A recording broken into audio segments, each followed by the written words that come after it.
कैसे हैं आप लोग? वैसे ही है जैसे शाम को छोड़े गए थे, या कुछ चेंज हुआ है? मतलब थोड़े बहुत जाके पढ़े भी हो? पढ़े? अरे कोई नहीं, संघर्षी जीवन है, एक न एक दिन जरूर सफलता मिलेगी, लगे रहो।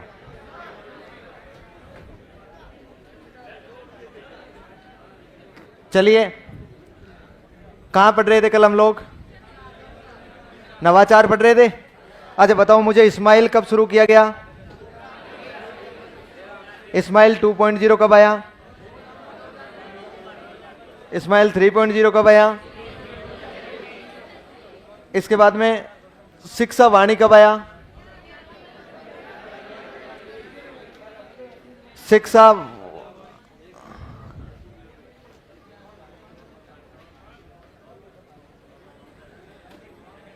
इसके बाद में शिक्षा दर्शन कब आया? हवा महल क्या है? कब आया था? शिक्षा दर्शन पूरा कर लिया था क्या हमने? नहीं किया था ना। शिक्षा दर्शन में क्या लिखा था लास्ट में? ये एक एजुकेशनल प्रोग्राम है, यही लिखा था। इसका टाइम नहीं लिखा था ना। लिखो, लिखो रोजाना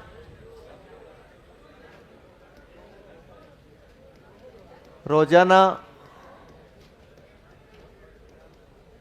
सोमवार से शनिवार तक 3.25 घंटे।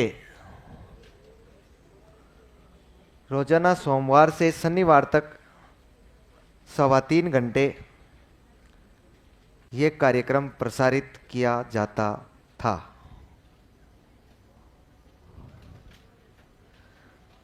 रोजाना सोमवार से शनिवार तक 3.25 घंटे, सोमवार से शनिवार तक 3.25 घंटे ये कार्यक्रम प्रसारित किया जाता था।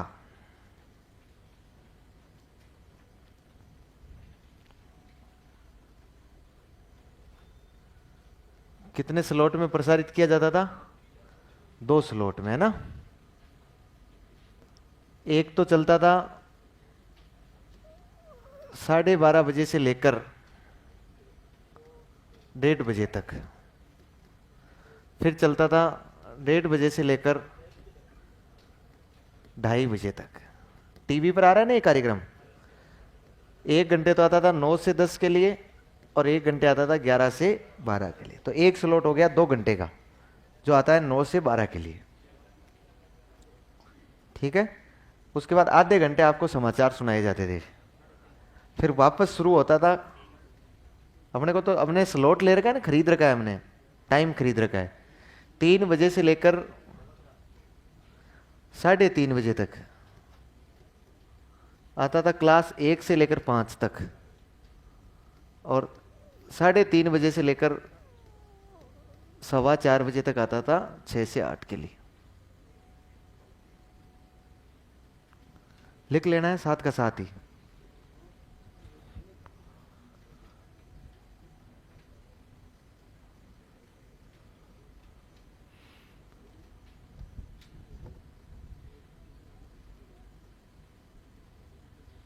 कितने स्लॉट में आ रहा है?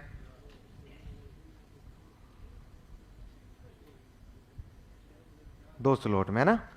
2 घंटा एक तरफ और 1.25 घंटा एक तरफ। फिर अगला और डिटेल से पूछे तो भी आप लोग बता सकते हैं इसे।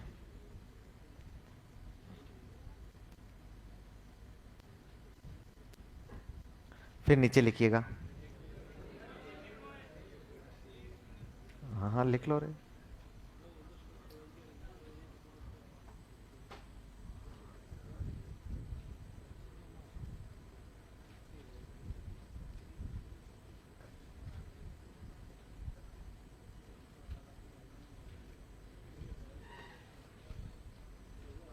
हो गया ना।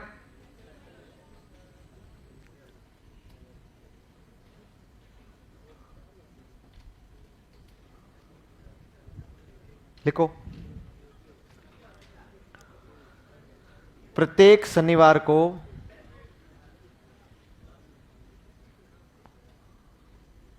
प्रत्येक शनिवार को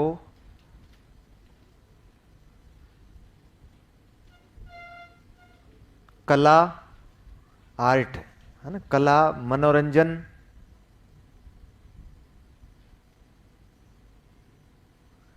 संस्कृति, कला, मनोरंजन, संस्कृति, जीवन निर्माण या जीवन कौशल, जीवन कौशल आदि से संबंधित विषय वस्तु का प्रसारण किया जाता था। आदि से संबंधित विषय वस्तु, देखो जहां आदि लग जाए ना उसमें एक दो शब्द नहीं भी लिखे जाए तो कोई बड़ी बात नहीं है, इसका मतलब बहुत शब्द है ऐसे। आदि से संबंधित विषय वस्तु का प्रसारण किया जाता था।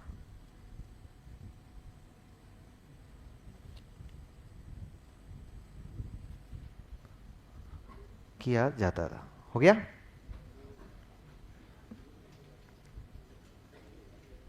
अच्छा देखिएगा, देखिए एक जो कल कंफ्यूज था वो मैं दूर कर देता हूं। ये जो कार्यक्रम ज्ञान शिक्षा वाणी और शिक्षा दर्शन आ रहा है, दोनों सोमवार से लेकर शनिवार तक आ रहे हैं। इसका मतलब कार्यक्रम तो सोमवार से शनिवार है। अब हमने उसमें चेंज ये कर लिया कि हम प्रत्येक शनिवार को इनकी विषय वस्तु चेंज कर देते हैं। कार्यक्रम तो आएगा ही आएगा। तो आपको पूछे कि कार्यक्रम कब से कब तक चलता था, तो सोमवार से शनिवार तक चलता था। लेकिन यदि आपको पूछ ले कि शनिवार को कौन सी सामग्री प्रकाशित होती थी, तो दोनों में अलग अलग होती है। शिक्षा वाणी में तो हम लोग क्या करते थे, हवा महल, और इधर शिक्षा दर्शन में हम लोग क्या कर रहे हैं, कला, जीवन निर्माण आदि से संबंधित हम लोग सामग्री, मनोरंजन से संबंधित सामग्री प्रकाशित कर रहे हैं। अच्छा देखिए, एक हमने कौन सा पढ़ा है, शिक्षा वाणी, और एक हमने क्या पढ़ लिया है, शिक्षा दर्शन। शिक्षा वाणी एक कार्यक्रम है ना रेडियो पर आने वाला, जबकि आपको पता हो तो ज्ञानवाणी क्या है, ज्ञानवाणी एक रेडियो पर चैनल है, रेडियो चैनल है एक। ये राज्य सरकार का है, ये किसका है, शिक्षा दर्शन जो है ना, ये राज्य सरकार का एक टीवी पर आने वाला कार्यक्रम है 3.25 घंटे का। ये 55 मिनट आता है, ये कितने समय आता है, 3.25 घंटे आता है। और ज्ञान दर्शन, दूरदर्शन नहीं, ज्ञान दर्शन, ये एक टीवी पर केंद्र सरकार का चैनल है, टीवी चैनल। बात समझ पा रहे हैं। ये दोनों के दोनों की स्थापना 2000 के आसपास हुई है। फिर ये एक नहीं रहे हैं, इनके अलग अलग बने हैं। जैसे ज्ञानवाणी पर मतलब रेडियो पर केंद्र सरकार ने केवल एक चैनल नहीं बनाया, उसके बाद धीरे धीरे चैनलों की वृद्धि करते गए वो, और अलग अलग चैनल, किसी का नाम एकलव्य चैनल हो गया, किसी का व्यास चैनल हो गया, अलग अलग चैनल बना दिए हर प्रकार की शिक्षा के लिए। स्कूल शिक्षा के लिए अलग चैनल हो गया, कॉलेज एजुकेशन के लिए अलग, टेक्निकल एजुकेशन के लिए अलग। इसी प्रकार से हमने टीवी के चैनल भी बढ़ाए। टीवी के चैनल भी केंद्र सरकार ने बढ़ाए, 2001 से बढ़ाने में लग रहा है, और लगातार बढ़ा रहा है। कभी ज्ञान दर्शन 1, 2, 3, 4 ऐसे करके।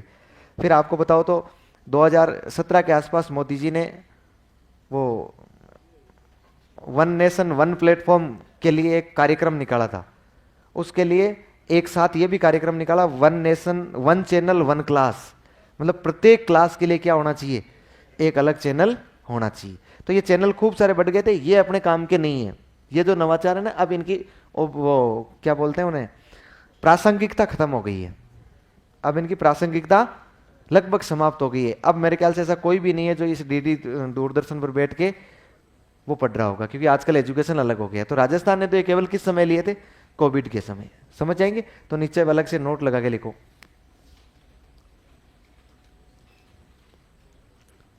नीचे अलग से नोट लगा के लिखो। लिखो ज्ञानवाणी, ज्ञानवाणी केंद्र सरकार का, केंद्र सरकार का शिक्षा से संबंधित रेडियो चैनल है। ज्ञानवाणी केंद्र सरकार का शिक्षा से संबंधित रेडियो चैनल है।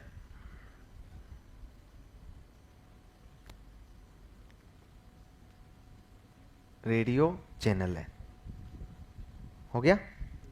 फिर नीचे एक लाइन अगली और लिखो नोट में ही, ज्ञान दर्शन, ज्ञान दर्शन केंद्र सरकार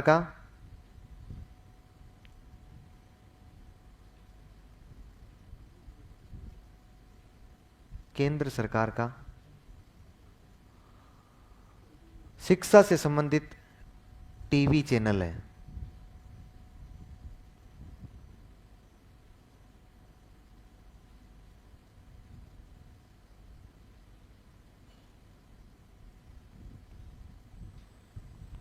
अच्छा, अब आजकल आपको पता है जमाना चेंज हो गया, तो हम लोग टीवी और रेडियो नहीं देखते हैं, आजकल मोबाइल रखते हैं।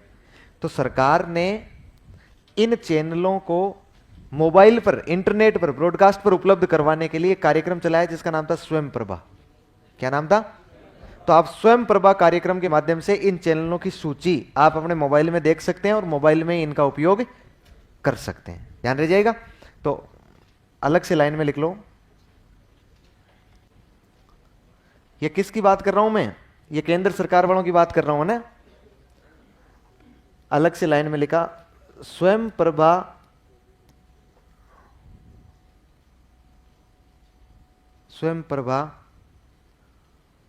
कार्यक्रम के तहत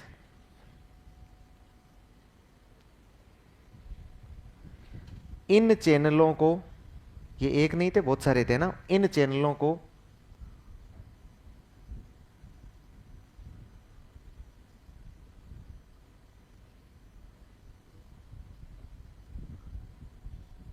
इंटरनेट के माध्यम से, पूरा ही लिखवाने है ना, इंटरनेट के माध्यम से मोबाइल पर उपलब्ध करवाया गया।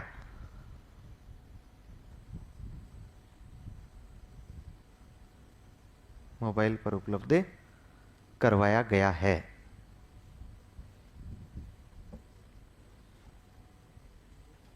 करवाया गया है मतलब एक चैनलों की श्रृंखला है। ये क्या है? चैनलों की श्रृंखला। हो गया। फिर देखिएगा एक चीज और बताऊं, यहां तक पहुंच गए हम लोग। आपने कभी नाम सुना ई कक्षा? ई कक्षा कार्यक्रम है ना। क्या है ये? ई कक्षा कार्यक्रम है जो 15 अक्टूबर 2020 को चलाया गया राजस्थान में। आपको बताओ तो हम शिक्षा वाणी की बात कर लें, चाहे शिक्षा दर्शन की बात कर लें, चाहे इस्माइल की बात कर लें, सभी प्लेटफॉर्म पर RSCERT द्वारा वीडियो निर्मित करके और RSCERT उन वीडियो को निर्मित करके उन प्लेटफॉर्म पर उपलब्ध करवाती है। किनको? क्या कह रहा हूं मैं? ई कक्षा कह रहा हूं मैं। और बताइए, देखिए बोले ई कक्षा चले कि नहीं चले, ऐसी चलना जरूरी है ना। मैं कह रहा हूं कि इन सभी जितने भी हमने कोविड में नवाचार किए हैं, चाहे शिक्षा दर्शन हो, शिक्षा वाणी हो, इस्माइल प्लेटफॉर्म पर हो, इन पर जो वीडियो प्रोवाइड करवाए जाते हैं वो किसके द्वारा करवाए जाते हैं? तो RSCERT के पास पहले से तो वीडियो बने हुए नहीं थे, उसको तो ये पता तो था नहीं कि कोविड आएगा, ये हालत देखने पड़ेंगे। इसलिए RSCERT ने वीडियो निर्मित करने के लिए एक कार्यक्रम चलाया था, ई कक्षा कार्यक्रम। मतलब राज्य सरकार ने कार्यक्रम चलाया जिसके तहत जिम्मेदारी दे दी गई RSCERT को कि आप लोग वीडियो निर्मित कीजिए। उसका नाम ई कक्षा हो गया था। उस ई कक्षा कार्यक्रम में बालकों के लिए वीडियो बनाए जाते थे। तो शिक्षक तो RSCERT के पास थे लेकिन स्टूडियो नहीं थे। वीडियो रिकॉर्ड यहां तो हो नहीं सकते, जालोरी गेट पे जाके खड़ा होके तो हो नहीं सकता, स्टूडियो चाहिए उसके लिए। स्टूडियो की सुविधा नहीं थी, इसलिए राज्य सरकार ने वेदांता लिमिटेड के सहयोग से, वेदांता लिमिटेड एक प्राइवेट लिमिटेड कंपनी है, उस कंपनी को कहा कि आप कुछ पैसे खर्च कर दीजिए। उस कंपनी ने राज्य सरकार को स्टूडियो बनाकर दिए थे और उन स्टूडियो में फिर मास्टरों की ड्यूटी लगा के उनसे क्या करवाए गए? वीडियो रिकॉर्ड करवाए गए। तो जो रिकॉर्ड करने के लिए जो कार्यक्रम था वो कार्यक्रम ई कक्षा था। फिर इस ई कक्षा नाम से यूट्यूब चैनल लॉन्च कर दिया सरकार ने। एक यूट्यूब चैनल है ये।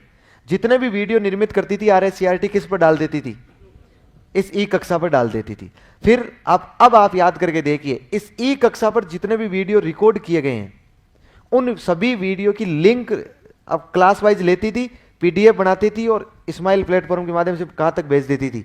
बच्चों तक भेजते थे। इसका मतलब ये हुआ कि वो वीडियो यदि बच्चा चाहे तो ई कक्षा कार्यक्रम पर देख सकता है, ई कक्षा यूट्यूब पर देख सकता है, लेकिन यूट्यूब पर बहुत सारे थे, इसलिए बच्चा कौन सा पढ़ेगा और कौन सा नहीं पढ़ेगा, सरकार उसकी सहूलियत के लिए सरकार ने कौन सा कार्यक्रम चला दिया, इस्माइल, और उसके माध्यम से भेजती थी।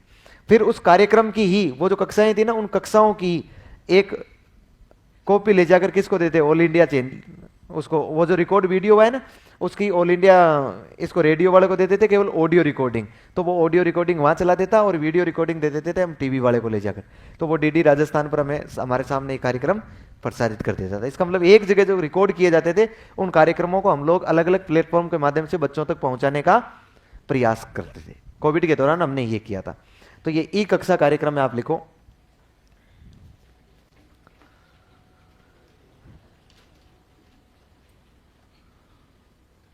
इस कार्यक्रम के तहत ई कक्षा, इस कार्यक्रम के तहत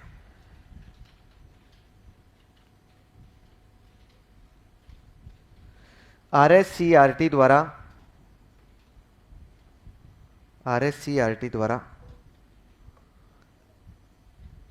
स्कूल शिक्षा के विषय वस्तु से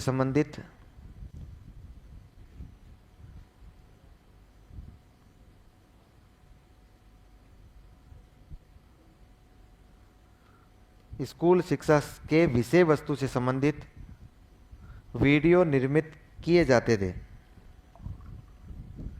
वीडियो निर्मित किए जाते थे, वीडियो निर्मित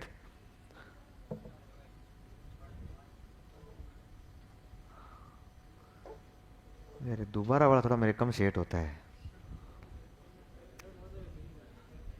पड़ोसी का सहारा लिया करो ना, फिर पड़ोसी क्या काम आएंगे आपके, पड़ोसियों को भी नहीं पता है, मतलब पड़ोसी भी आप जैसे ही है, मतलब आ रहे हमारा सपन पाठ, मैं तन चाटू तो मन चाट, ये एक मारवाड़ी में कहावत चलती है।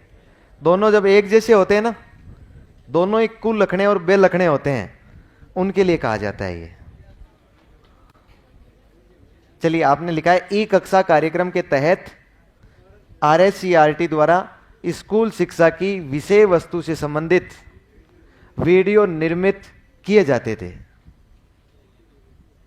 हो गया, मतलब रील्स नहीं बनाई जाती थी, विषय वस्तु से संबंधित होता था। यह नेक्स्ट लाइन में इसमें यह भी लिख लेना, यह एक यूट्यूब चैनल भी है,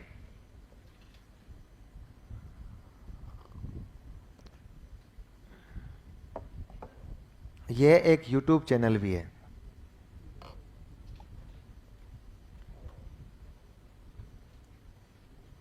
और बोलूं दोबारा,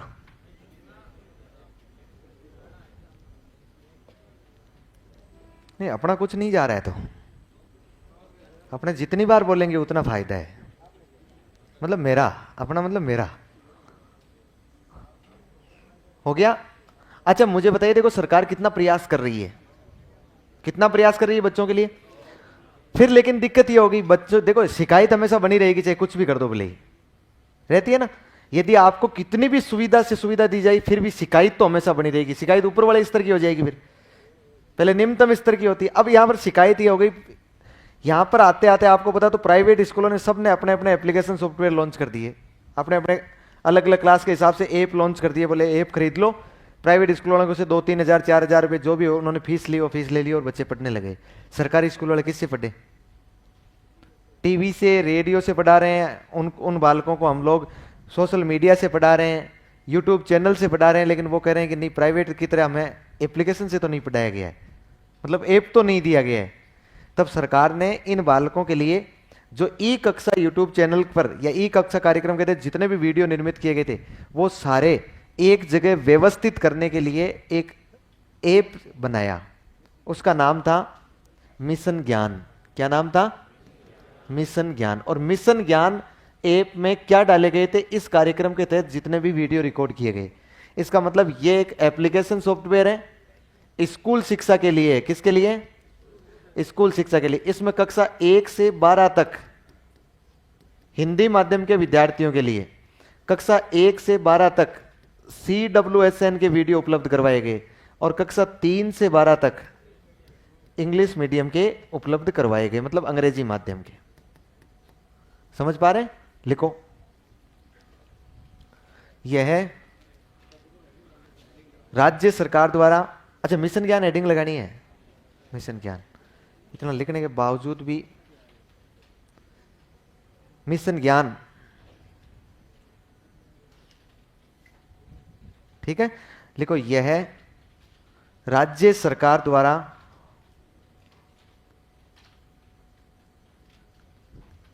स्कूल शिक्षा के लिए निर्मित किया गया,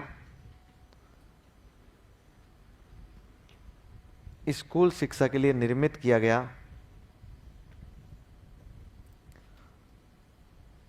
ऐप था।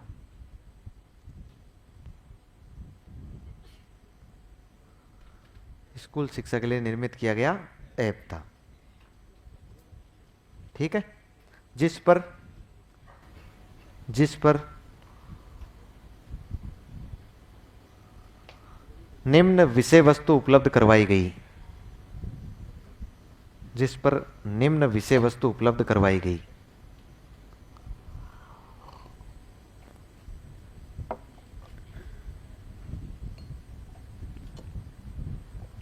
निम्न विषय वस्तु उपलब्ध करवाई गई,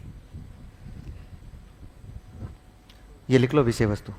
कक्षा 1 से 12 तक हिंदी माध्यम, 1 से 12 तक CWSN और 3 से 12 तक अंग्रेजी माध्यम। ये माध्यम है भाई, है ना, सब्जेक्ट नहीं है।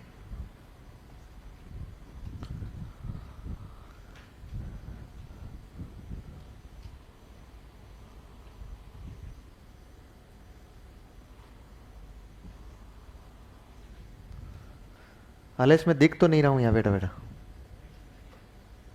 हाँ अब दिख गया।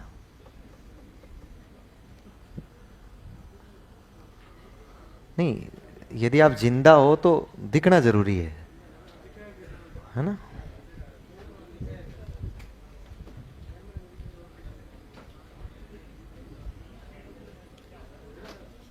चाइल्ड विथ स्पेशल नीड विस्तृत चर्चा करेंगे साइकोलॉजी में, टॉपिक है CWSN। चले।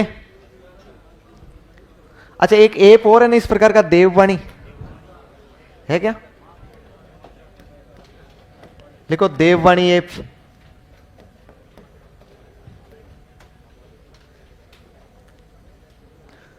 एक अलवर के शिक्षक थे, शिक्षक है, सॉरी थे नहीं, एक अलवर के शिक्षक है जिनका नाम था मोहम्मद इमरान खान।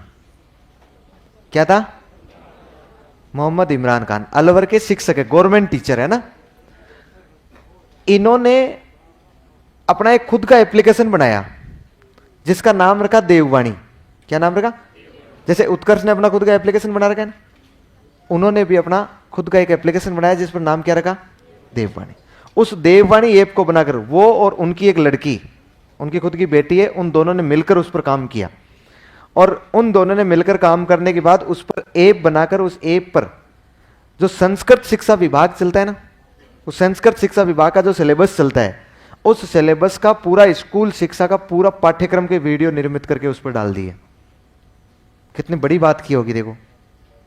स्कूल शिक्षा के सभी सब्जेक्ट्स के सभी वीडियो निर्मित करके किस पर डाल दिए? उस ऐप पर डाल दिए। इतना ही नहीं, वो ऐप पर डालने के बाद उन्होंने अपने उस ऐप को निशुल्क रूप से उन बच्चों को प्रोवाइड करवा दिया जो संस्कृत शिक्षा विभाग है। इसका मतलब उसका अधिकार संस्कृत शिक्षा विभाग को दे दिया निशुल्क रूप से। इसलिए मोदी जी ने इनको सम्मानित किया था। इसलिए पूछा जा सकता है देववाणी ऐप क्या है, देववाणी क्या है, यह भी पूछा जा सकता है। अपने ये नहीं बताना है कि भोपा जी द्वारा चबूतरे पर बैठकर सुनाए गए प्रवचन देववाणी है ना। देववाणी ये क्या है? ऐप है। लिख लो देववाणी ऐप।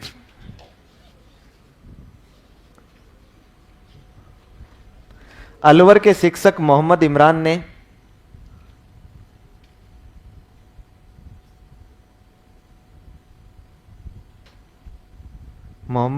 ने इसे तैयार कर, अलवर के शिक्षक मोहम्मद इमरान ने इसे तैयार कर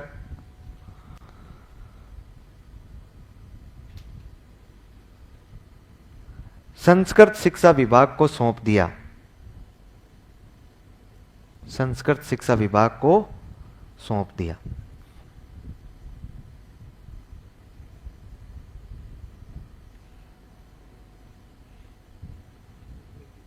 हो गया बस। अब एक और देखिए, आपको बताओ तो हमने कोविड के दौरान कार्यक्रम चलाया ना। देखो मैं फिर भूल गया हूं, लाल पेन काम में ले रहा हूं ना। किसके दौरान चलाया? कोविड 19। तो आप जानते हैं, कैसे भूल सकते हैं इसको आप लोग? कोविड 19 कैसे ही नहीं भूलेंगे ना। पीडीओ में जाकर बताएंगे कि हमने 10वीं और 12वीं किससे की थी? कोविड के दौरान की थी। कोविड की वजह से हम लोग पास हो गए थे। लेकिन इसके लिए कोई मनगढ़ंत कहानी अलग ही बना लेना कि भाई कोविड था ना, ये ऐसा मत बनाना भाई उस कोविड में हमें प्रमोट किया गया था, नहीं तो लोग बाग क्या कहेंगे। आपको ये कहना है कि हम लोग कोविड के दौरान लोगों की सेवा कर रहे थे, सेवा करते हुए भी हम पढ़ रहे थे, पढ़ के पास हो गए ना। कोविड 19 के दौरान राजस्थान सरकार ने 2 प्रकार के कार्यक्रम चलाए। अच्छा, पहली बात तो देखो, खूब प्रकार के मतलब यदि मैं आपको उदाहरण दूं तो मुझे बताओ, एक कार्यक्रम है जिसका नाम है स्माइल। क्या नाम है? एक कार्यक्रम है जिसका नाम है हवा महल। एक कार्यक्रम है जिसका नाम है शिक्षा वाणी। एक कार्यक्रम है जिसका नाम है शिक्षा दर्शन। अब आप लोग सोच के देखिए, स्माइल कब चलाया गया? 13 अप्रैल 2020 को। हवा महल 2 मई 2020 को। शिक्षा वाणी 11 मई 2020 को। शिक्षा दर्शन 1 जून 2020 को। देखो राजस्थान सरकार कितना समर्पित रही है, लगातार प्रयास कर रही है। देखो कोविड आते ही, कोविड आया था मार्च में, और हमने जून तक बच्चों को यह कह दिया कि चाहो तो रेडियो से पढ़ लो, चाहो तो रेडियो नहीं है टीवी से पढ़ लो, टीवी नहीं है तो आप किसी भी प्लेटफॉर्म अन्य से, मतलब सोशल मीडिया से पढ़ लो, लेकिन कैसे ही करके आप लोग पढ़ो। राजस्थान सरकार ने सर्वाधिक प्रयास किए थे। इसलिए इस कोविड के दौरान किए गए नवाचारों हेतु पूर्व शिक्षा मंत्री माननीय डोटासरा जी को राष्ट्रीय स्तर पर एक्सीलेंस ऑफ एजुकेशन, मतलब इसे शिक्षा में उत्कृष्टता का वो मिला था पुरस्कार, कि आपने कोविड के दौरान बालकों की शिक्षा को लेकर अत्यधिक प्रयास किए हैं। तो राजस्थान के प्रयास वैसे ही अत्यधिक थे। आपको पता हो तो कोविड में हमने प्रबंधन, गहलोत साहब का प्रबंधन हमेशा आगे था। भीलवाड़ा मॉडल को पता नहीं भारत के किस किस राज्यों ने अपनाया था बाद में। तो यह हम लोग इतना प्रयास कर रहे हैं कि बालक कैसे न कैसे करके पढ़ ले। तो अब इतना प्रयास करें, तो पहले तो हमें पता थोड़ी था कोविड इतना लंबा चल जाएगा, इसलिए एक एक कार्यक्रम चलाते गए। फिर सरकार के दिमाग में आया कि यार ये कार्यक्रम तो ज्यादा हो जाएंगे, तो इनको कोई ना कोई सिस्टमेटिक ढंग से तो चलाएं ना, हमें पता तो लगे ना कौन सा कार्यक्रम के तहत कौन सा काम किया जा रहा है। तो फिर हमने इसके लिए एक कार्यक्रम लॉन्च किया, आओ घर से सीखे। आओ घर से, हमने घर से सीखना पहले ही प्रारंभ कर दिया था, लेकिन ये याद हमें बाद में आया कि इसको हम लोग कहेंगे आओ घर से सीखे। बात समझ पा रहे? आओ घर से सीखे हम लोगों ने कार्यक्रम शुरू किया। कब शुरू किया था? कोविड में। कब शुरू किया था? और कोविड का मतलब हमने शुरू किया था ये 26 अक्टूबर 2020 को। हम घर से सीख तो कब से रहे हैं? याद करो, 13 अप्रैल से हमने घर से सीखना शुरू कर दिया था, 13 अप्रैल 2020 से। फिर हमें जब ज्यादा सीखने लगे ना, हवा महल से, शिक्षा वाणी से, शिक्षा दर्शन से, तो फिर हमें लगा कि यार अब हम लोग है ना सिस्टमेटिक ढंग से सीखेंगे घर से भी। आओ घर से सीखे कार्यक्रम 1.0 चलाया। इसके बाद जितने भी कार्यक्रम चले उन सबको हमने, जितने भी घर से सीखने वाले कार्यक्रम चल रहे हैं ना, उन सबको हमने किसके अंदर अधीन कर लिया? इस आओ घर से सीखे के अधीन कर लिया। बताइए मुझे, इसके बाद कौन सा कार्यक्रम चला? इस्माइल चल गया था 13 अप्रैल, लेकिन इस्माइल 2.0 आपको बताओ तो आया था 2 नवंबर 2020 को। 26 अक्टूबर के 5-4 दिन बाद में आया था। इसलिए आओ घर से सीखे कार्यक्रम के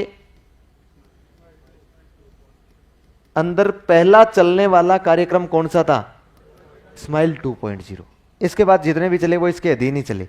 मानना सबको अधीन ही जाएगा, चाहे वो हवा महल, शिक्षा वाणी चल रहे हैं ना, लेकिन पहला कार्यक्रम कौन सा? फिर दूसरी वेव आ गई। दूसरी वेव आने के बाद में हमने जो कार्यक्रम चलाया वो था आओ घर से सीखे 2.0। अब जितने भी कार्यक्रम चलाएंगे ना हम लोग, वो किसके अधीन आ जाएंगे? 2.0 में। और ये कार्यक्रम हमने चलाया 21 जून 2021 को। और 21 जून 2021 के बाद हमने कौन से कार्यक्रम चलाए? आपको बताओ तो हमने चलाया था स्माइल 3.0। इसी दिन चलाया था ना, उसी दिन। अब की बार हम लोग थोड़े होशियार हो गए, इसलिए कहा कि ये कार्यक्रम चला रहे हैं स्माइल 3.0। इसका मतलब हम लोग किसकी शुरुआत कर रहे हैं? आओ घर से सीखे 2.0 की शुरुआत कर रहे हैं। देखिए, आओ घर से सीखे 1.0 के तहत पहला कार्यक्रम स्माइल 2.0 है। आओ घर से सीखे 2.0 के तहत पहला कार्यक्रम स्माइल 3.0 है। कोई डाउट होगा क्या? लिख लो ऐसे कैसे।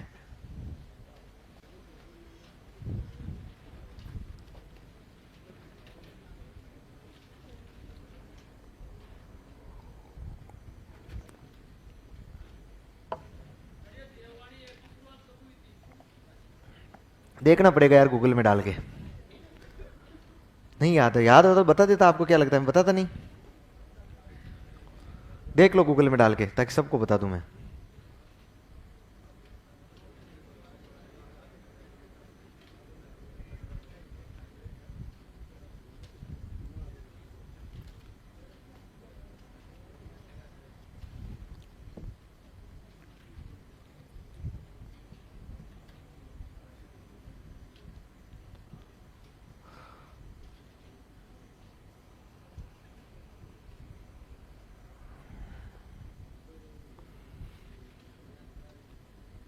हो गया? नहीं, मैं तो वो पूछ रहा हूं, देववाणी ऐप पढ़ा। चलो मैं देख लेता हूं। तो आप लिखो तब तक। वैसे भी आपको 2-3 घंटे लगेंगे अब लिखने में, क्योंकि आपको देख देख के बताना कि लाइन कितनी दूर गई हुई है, एरो नीचे जा रहा है कि ऊपर आ रहा है।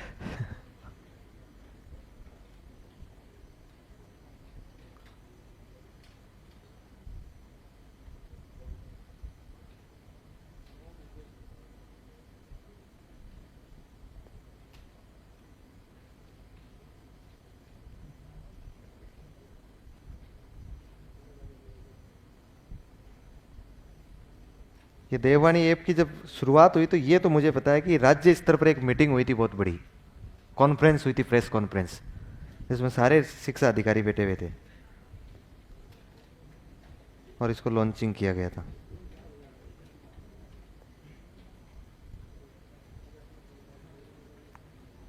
अठारह अगस्त 2020 को बता रहे हैं।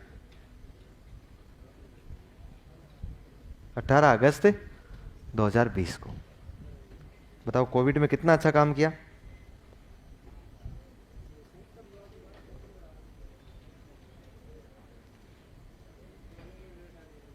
क्या हुआ?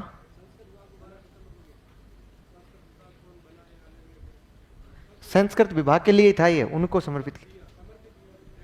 मतलब वो अलग होगा, ये लॉन्च किया गया था राज्य स्तर पर 18 अगस्त को, है ना।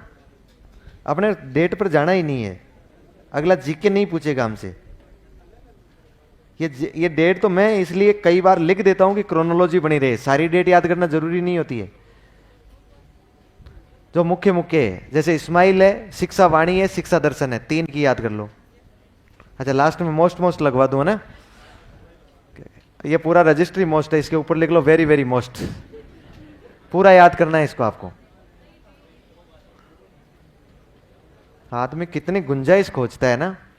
इतनी माथा पौड़ी को इतनी सी में समेट के ले आए 20 पेज में, फिर भी कह रहे हैं इसमें भी मोस्ट मोस्ट लगवा दो। हो गया?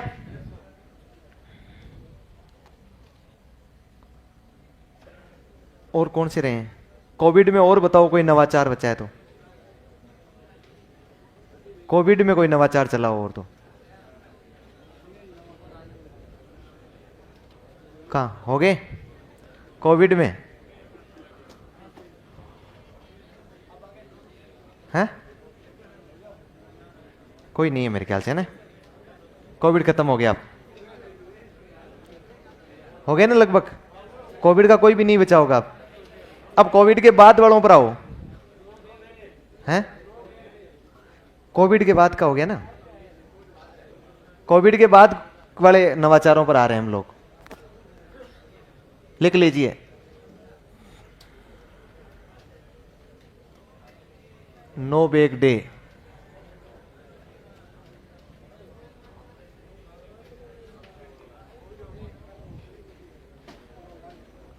नो बेक डे, नहीं नहीं,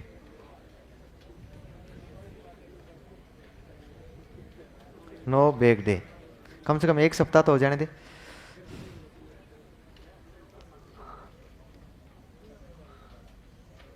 कब प्रारंभ हुआ था? ना ना, प्रारंभ पूछ रहा हूं मैं। जुलाई 2022। इसका मतलब सेशन कौन सा हो जाएगा? 2022-23। कौन सी सरकार का है? वेरी गुड, राज्य सरकार। राज्य सरकार का नवाचार।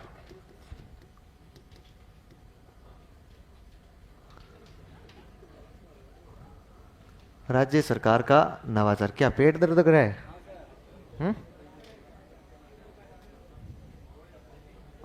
अचानक से चीख लगाई है।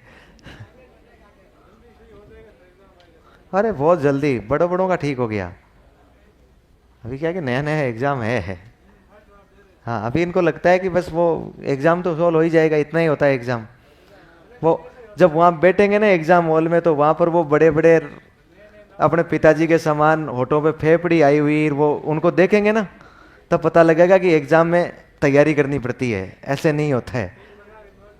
हाँ, बहुत प्रकार के नवाचार होंगे वहाँ। तो पेपर देने जाते हैं तो बहुत खुशी खुशी जाते हैं, लेकिन वहां पर देखते हैं गेट के सामने भयंकर भीड़ लगी है। बहुत सारे लोग जो बड़ी बड़ी आयु के भी हैं, वो फिर वहां पर बहुत सारी महिलाएं भी पेपर दे रही हैं। महिलाओं के, कई महिलाओं के साथ में बच्चे भी हैं। बेचारा हस्बैंड ने वो बच्चे को पकड़ रखा है, और उस महिला ने वो लक्ष्य वाली गाइड ले रखी है, वो मोमल वाली, वो यूं लगातार। आप मन ही मन सोचते हो यार, इसने कितनी मेहनत की होगी,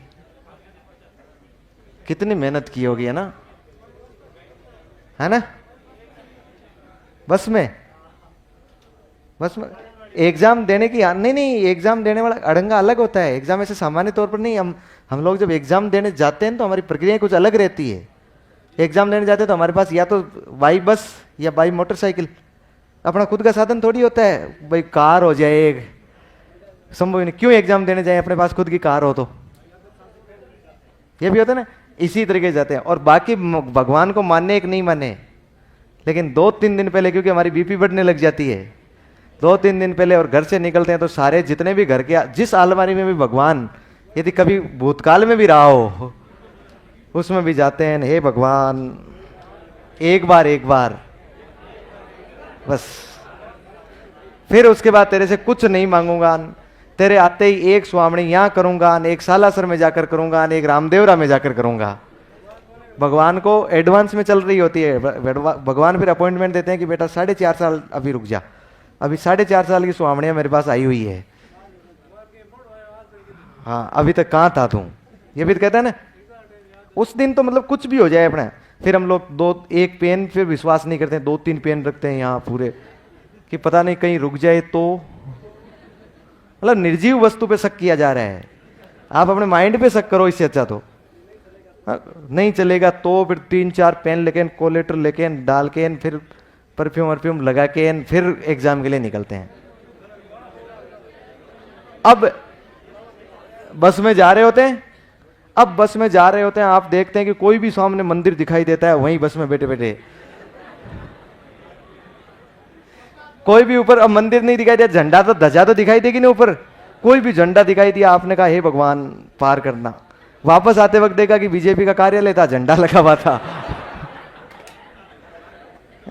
कई सारी दिक्कतें आती है अपने सामने। फिर वहां पर आगे पहुंचते हैं तो एक भी व्यक्ति ऐसा नहीं मिलता जो जान पहचान का हो, क्योंकि संकट में कोई साथ नहीं देता है। संकट अपने को अकेले को झेलना पड़ता है।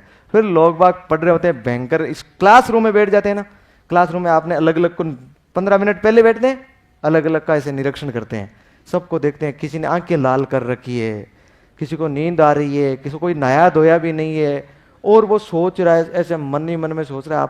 आप खुद सोचते हैं कि यार कितनी मेहनत की है इन लोगों ने यार, देखो ये कितना रिवीजन कर रहे हैं, ये आप मन ही मन सोचते हैं कि ये क्या कर रहा है, रिवीजन कर रहा है।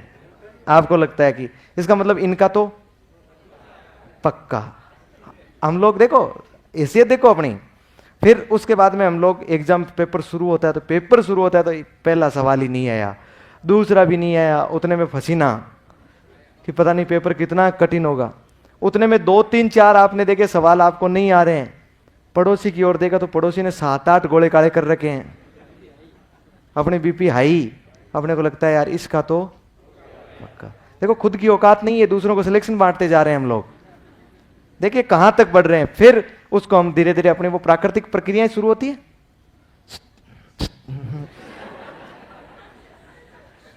उसको कहते हैं कि मतलब तू बता दे, वो देखता नहीं है आपकी ओर, वो ऐसे इशारा करता है हाथ से। इसका मतलब आप लोग ये समझ रहे हैं कि वो ये कह रहा है कि पहले मुझे कर लेने दे, उसके बाद मैं तुझे बताऊंगा। जबकि वास्तव में वो ये कह रहा है कि भाई मैं पूरे तुक्के लगा रहा हूं, तू बर्बाद मत हो मेरे साथ।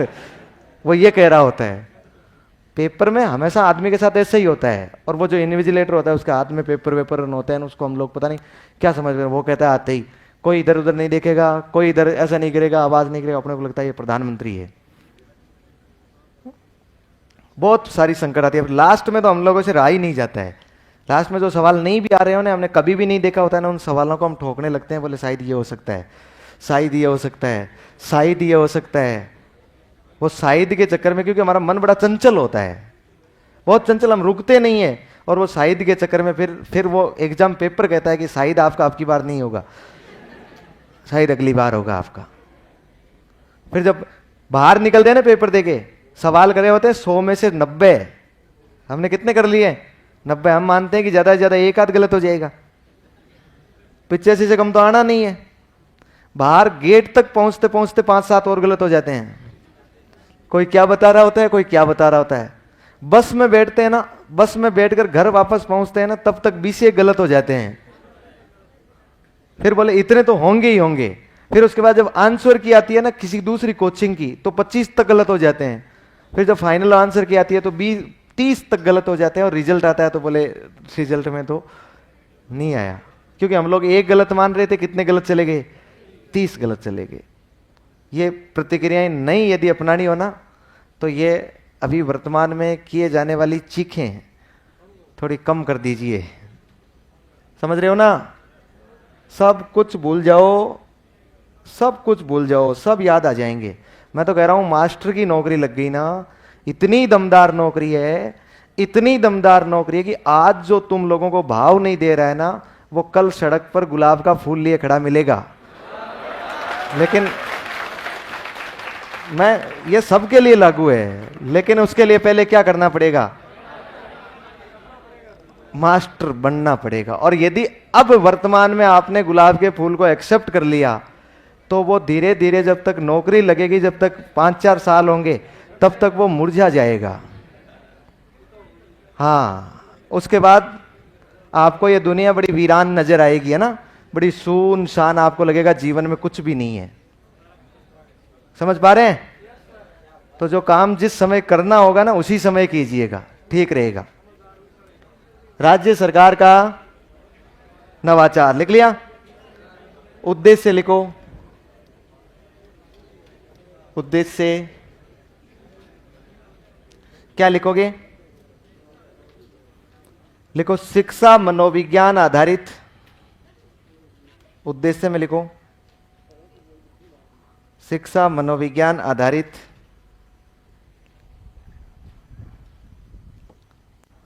शिक्षा मनोविज्ञान आधारित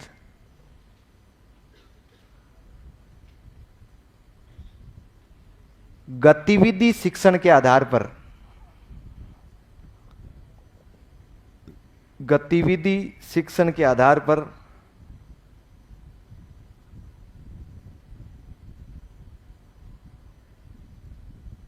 शिक्षा मनोविज्ञान आधारित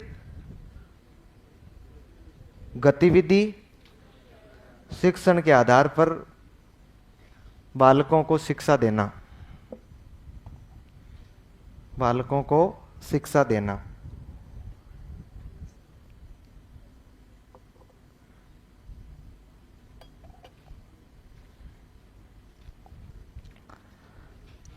हो गया।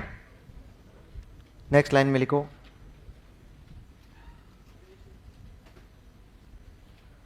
कक्षा कौन सी क्लास के लिए चलाया जा रहा है?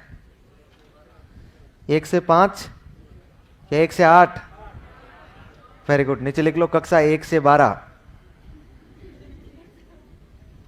कक्षा 1 से 12 क्या लिखना है? मतलब फिर भी डाउट किया जा रहा है मुझ पर। मैं जो भी बात कह रहा हूं ना बड़े होश हवास के साथ कह रहा हूं। लिख लो आप लोग, कक्षा 1 से 12। और मुझे मैं जो गलती करूंगा ना वो गलती आप पकड़ ही नहीं पाएंगे। वो या तो कोई पहले पढ़े हुए, केवल पढ़े हुए नहीं, ढंग से तैयार कर रखा है, वही उस गलती को पकड़ लेंगे। कक्षा 1 से 12 समझ गए ना? ये कार्यक्रम किसके लिए है? फिर नेक्स्ट लाइन में लिखो, प्रत्येक शनिवार को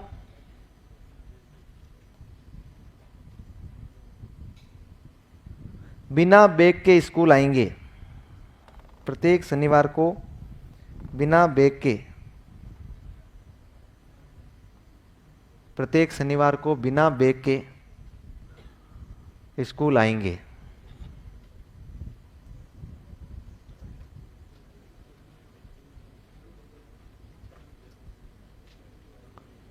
कौन आएंगे?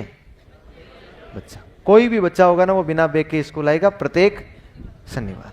ध्यान रखिएगा। क्लास 1 से इसकी घोषणा कर दी थी 20 फरवरी 2020 को। बजट पारित हुआ था तो गहलोत साहब ने घोषणा की थी कि हम बच्चों को गतिविधि आधारित, जो शिक्षा मनोविज्ञान में गतिविधियां, शिक्षण विधियां ना, उन शिक्षण विधियों के आधार पर बालकों में हम पढ़ाने का प्रयास करेंगे, उनमें सृजनात्मक सोच का विकास करेंगे, अन्वेषणात्मक प्रवृत्ति का विकास करेंगे। इसके लिए हमने घोषणा कर दी, लेकिन कोविड आ गया, इसलिए स्कूल ही बंद हो गए, तो बैग ले जाने की जरूरत ही नहीं पड़ी। फिर कोविड के बाद हमने जुलाई 2022 से इसको वापस शुरू किया और शुरू करके इसको धरातल पर उतारा। और प्रत्येक शनिवार को हम लोग बच्चों को बिना बैग के स्कूल में बुलाते हैं। कौन सी क्लास से कौन सी क्लास तक के लिए? 1 से 12 तक के लिए बुलाते हैं। ध्यान रखिएगा। राज्य स्तरीय कार्यक्रम है, कोई भी अवहेलना नहीं कर सकता है। कोई भी यदि शिक्षक बच्चे को बैग लेकर शनिवार को स्कूल में बुला रहा है तो उसके खिलाफ कार्रवाई की जा सकती है। हो गया। फिर वहां पर बुलाएंगे तो प्रत्येक शनिवार को छुट्टी रहेगी, तो वो क्या करेगा? बच्चा खेलेगा। हर शनिवार को खेल के चला जाएगा वापस? नहीं खेलेगा। प्रत्येक शनिवार को अलग अलग गतिविधियां करेगा। देखिए, प्रत्येक शनिवार को क्या करेगा? वो अलग अलग गतिविधियां करेगा। पहले तो यहां मैं शनिवार ही लिख दूं ना, शनिवार। और यहां पर थीम, मतलब किस थीम पर आधारित गतिविधि होगी, लिख लो। पहला शनिवार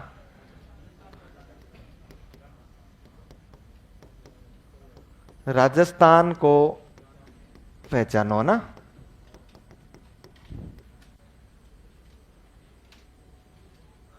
लिखना है ना, एक तरफ लिख लेना है शनिवार और एक तरफ थीम, मतलब प्रत्येक शनिवार को आप लोग क्या गतिविधि करवाएंगे।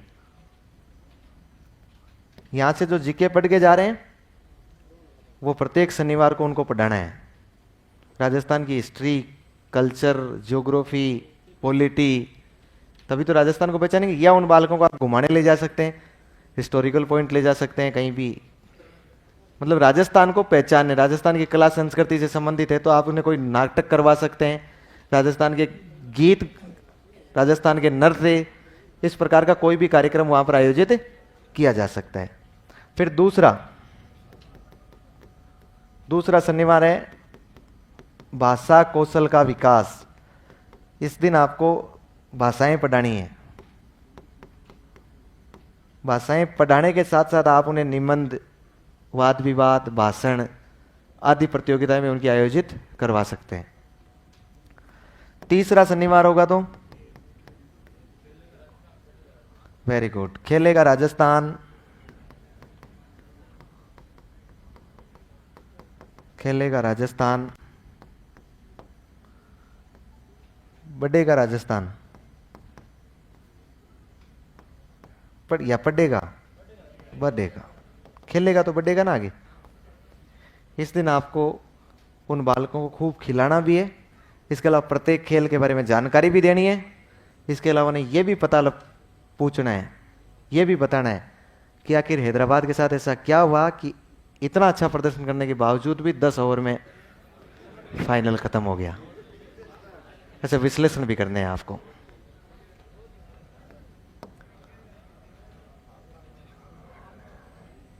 फिर चौथा शनिवार, मैं वैज्ञानिक बनूंगा। मतलब मैं नहीं बनूंगा इस उम्र में, ये थीम होगी। ये बच्चों के लिए है ना। बच्चों को इस दिन आपको साइंस की किताबें पढ़ानी है, वैज्ञानिकों के बारे में बताना है, एक्सपेरिमेंट करवाने हैं। जो प्रयोग जितने आप करते हैं वो उतने प्रयोग करवाने हैं बालकों को।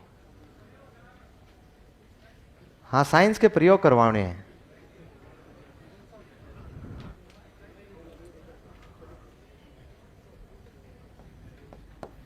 ये आगे वाले अचरज ये सोचते हैं पता नहीं पीछे वालों ने क्या कह दिया, इनको कुछ पता नहीं लगता है। आपको तो 1% पता लगता है इन्होंने क्या कहा है। बात सही है ना।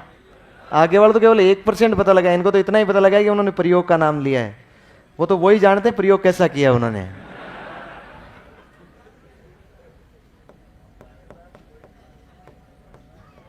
पांचवा, पीछे उन्होंने पूरा माहौल बना रखा होता है।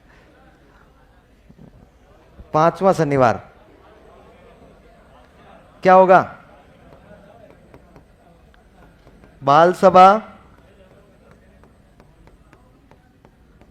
मेरे अपनों के संग। बाल सभा मेरे अपनों के संग, मतलब बालकों की बाल सभा करवानी है स्कूल में और सब गांव वालों को बुलाना है। यदि गांव वाले नहीं आए तो बालकों को ले जाना है गांव के गड्ढे पर। गांव के बीच में गड्ढा होता है ना, चबूतरा, उस पर, और वहां पर उन बालकों की बंदोरी निकालनी है। मतलब वो बंदोरी तो है, बालक को खड़ा करोगे और फिर बालक खड़ा हो जाएगा एक डांस के लिए, एक गाने के लिए, फिर काले कूद पड़ो मेला में, काले गांव में सबके सामने ना। बाल सभा मेरे अपनों के संग। हो गए 5 शनिवार। यदि कोई 5वें शनिवार नहीं आए किसी सप्ताह में, 4 ही शनिवार आकर रह गए, तो ये 5वीं कैंसिल हो जाएगी, वापस पहले से शुरू। यदि किसी शनिवार को बीच में छुट्टी है तो वो कार्यक्रम अगले दिन नहीं होगा, वो उसी दिन खत्म हो जाएगा, स्किप हो जाएगा। ठीक है।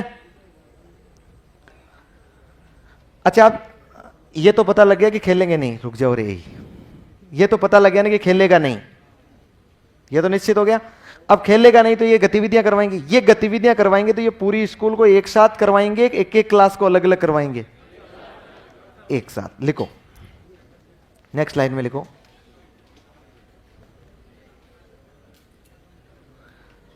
लिखो शनिवारीय गतिविधियां, शनिवारीय गतिविधियां, शनिवारीय गतिविधियां कक्षा वाइज न होकर, कक्षा वाइज न होकर कक्षा समूह वाइज होती है।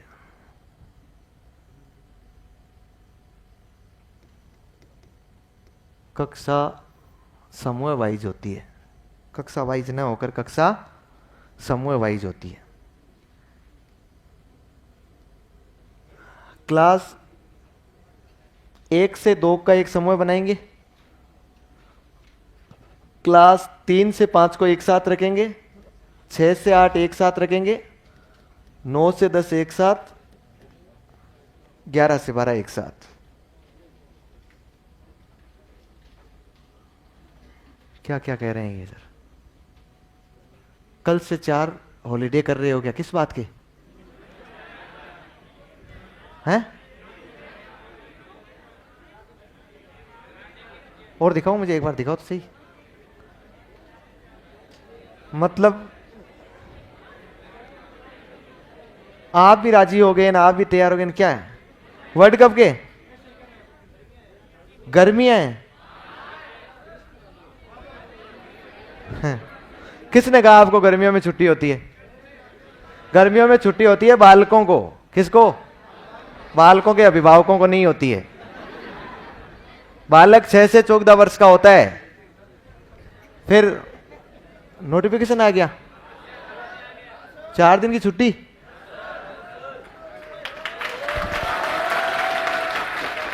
अरे रुको, अरे अभी तो प्लान चल रहा है।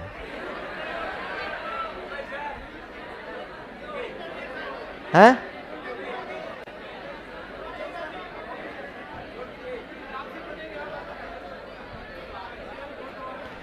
बोलो राम सा पीर की। अरे बस बस बस, अब भजन ही बोलने हैं 4 दिन में, और करना क्या है फिर जब छुट्टी हो गई तो।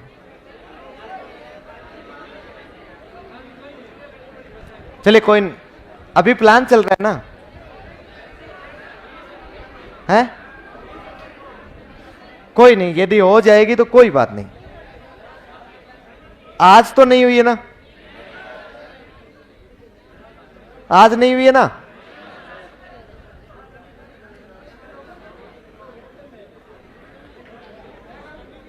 अरे पता नहीं, मुझे तो ये छोरे वाले कमेंट कर रहे हैं तो पता लगा है। मैं तो ऐसे छेड़ा है आपको।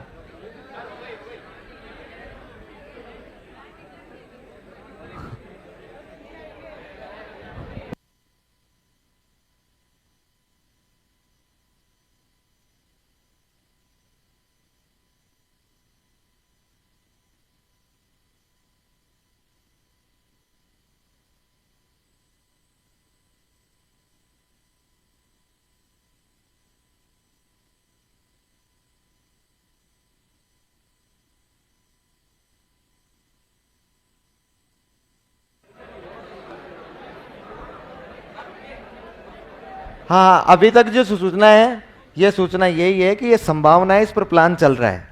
एक बार के लिए फैसला किया गया है, लेकिन हो सकता है ये फैसला परिवर्तित हो जाए शाम तक पश्चिमी विक्षोभ को देखते हुए। हाँ हाँ, पश्चिमी विक्षोभ 1 तारीख से आने वाले हैं। पश्चिमी विक्षोभ का मतलब है कि बादल बिरखा आने वाली है। यदि हल्की फुल्की भी बारिश हुई तो गर्मी में टेम्परेचर 5 डिग्री कम हो जाएगा और आपकी छुट्टियां नहीं होकर क्लासें निरंतर यथावत रहेगी। इसलिए आपको शाम तक का वेट करना पड़ेगा। चलिए यार,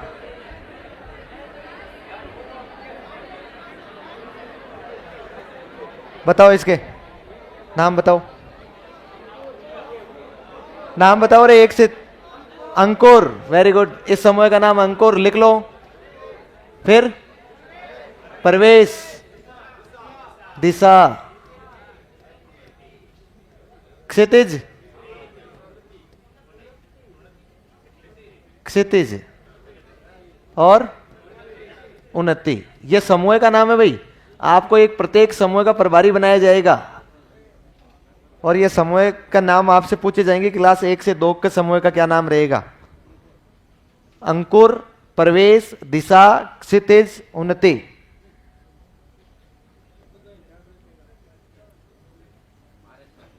अंकुर, प्रवेश, दिशा, क्षितिज और उन्नति। क्या?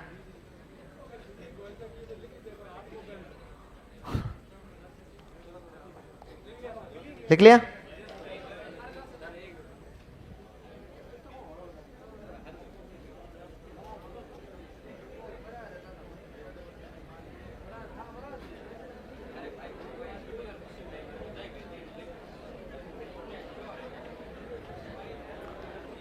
आगे चलें। अगला कार्यक्रम लिखो।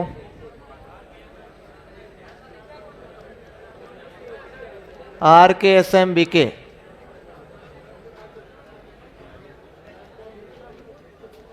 राजस्थान के शिक्षा में बढ़ते कदम। अगला लिखो RKSMBK, नवाचार है। नवाचार का नाम है RKSMBK। राजस्थान के शिक्षा में बढ़ते कदम। राजस्थान में शिक्षा के बढ़ते कदम नहीं है, राजस्थान के शिक्षा में बढ़ते कदम।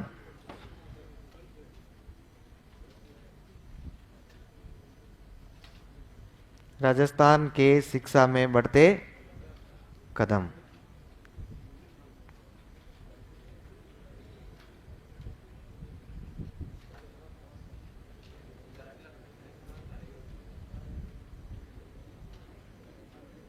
हो गया?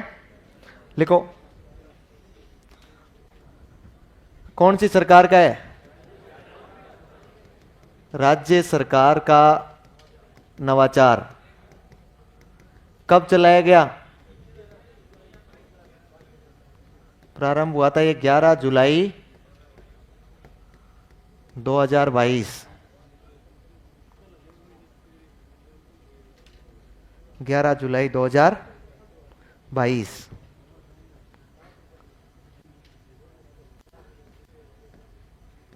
कौन सी क्लास से कौन सी क्लास के लिए चलाया गया? क्लास 1 से 8।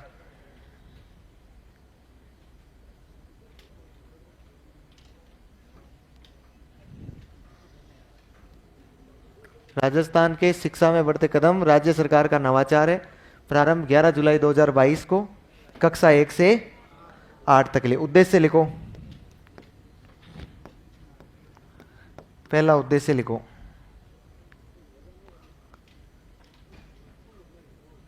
लिखो, कोविड के दौरान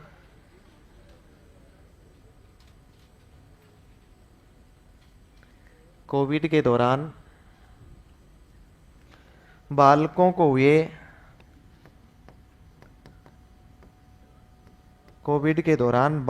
हुए लर्निंग लॉस।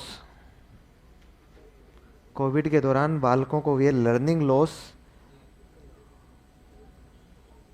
लॉस मतलब अधिगम हानि, सीखने की हानि। बालकों को हुए लर्निंग लॉस को रिकवर करने हेतु, मतलब उसकी पुनः प्राप्ति करना, को रिकवर करने हेतु।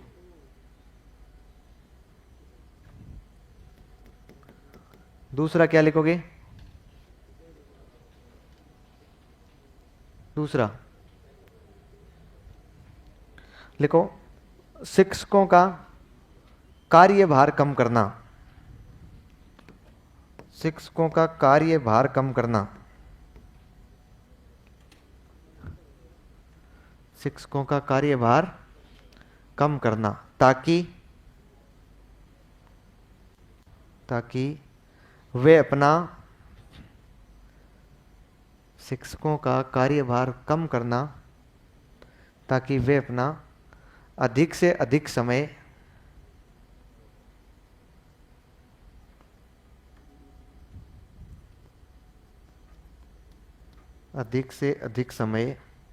अध्यापन में लगा सके।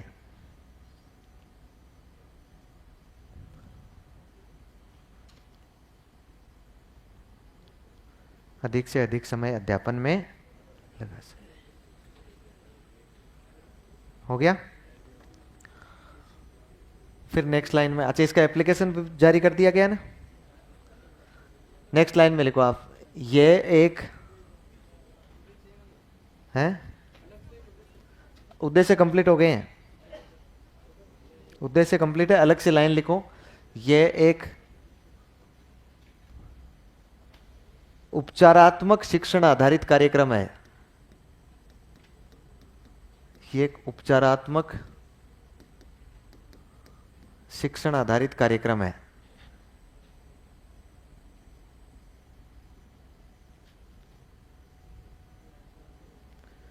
उपचारात्मक शिक्षण आधारित कार्यक्रम है। नेक्स्ट लिखो, यह ब्रिज कोर्स के माध्यम से चलाया जाता है।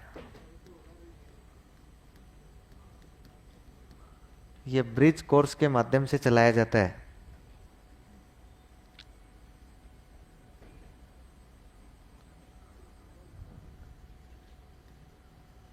ऐप कब लॉन्च किया गया था?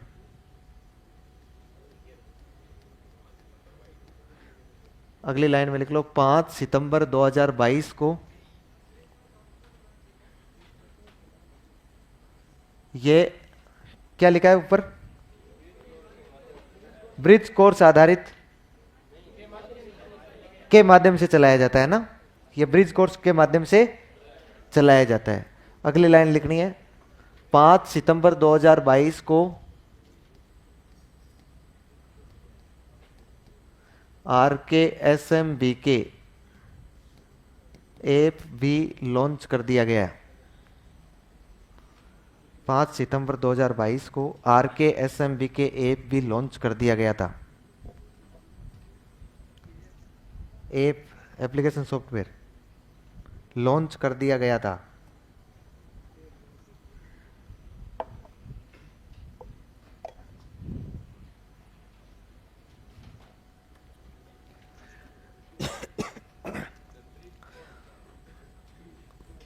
बाकी तो पता है क्या इनमें से?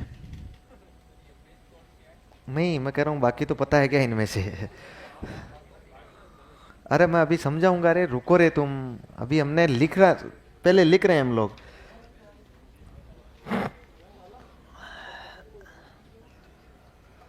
लिखो, सत्र 2022-23 में, सत्र 2022-23 में,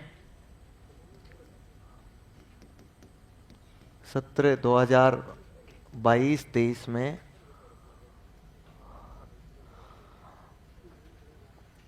आगे डैश लगा के छोड़ देना ना। सत्र 2022-23 में आगे डैश लगा के छोड़ना, नीचे वाली लाइन में लिखना, नीचे वाली लाइन में लिखना जुलाई से, जुलाई अगस्त और सितंबर, 3 माह तक, जुलाई से सितंबर तक 4 कालांश प्रति कार्य दिवस,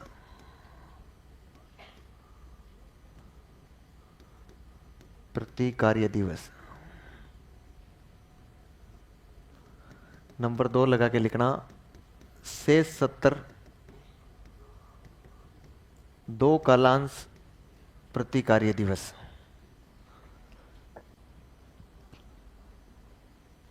2 कालांश प्रति कार्य दिवस।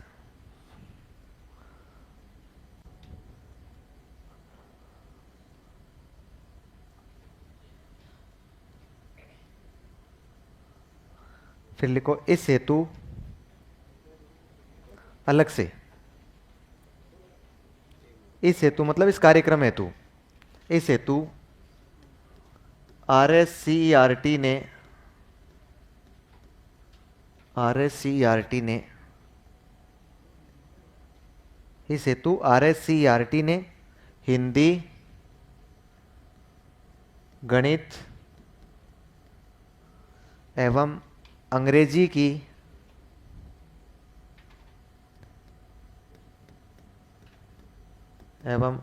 की ब्रिज कार्य पुस्तिकाएं जारी की थी, ब्रिज कार्य पुस्तिकाएं जारी की थी।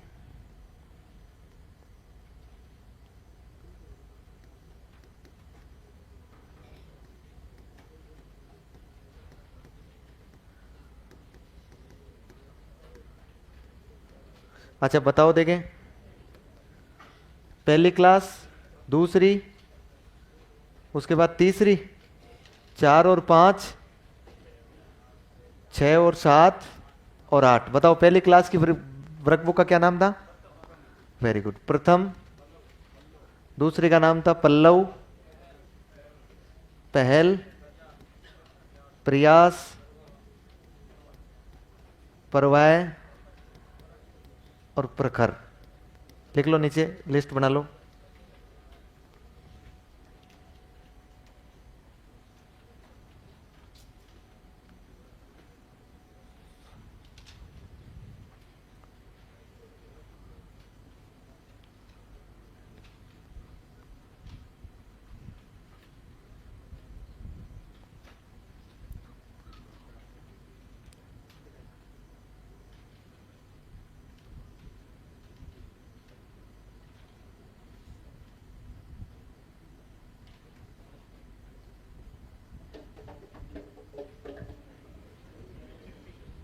नहीं, उठा लेंगे वो अपने आप ही।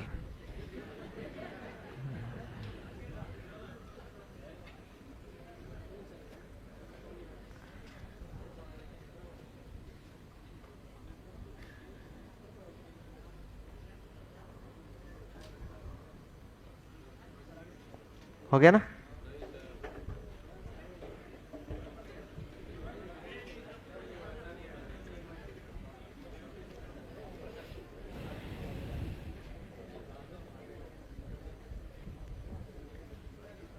चले आगे,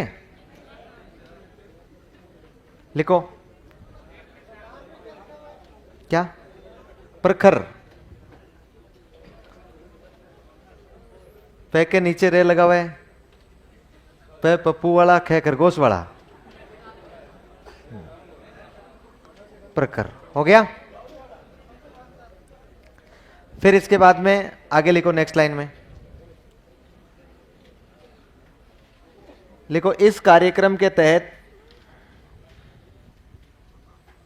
इस कार्यक्रम के तहत आधार रेखा आकलन द्वारा,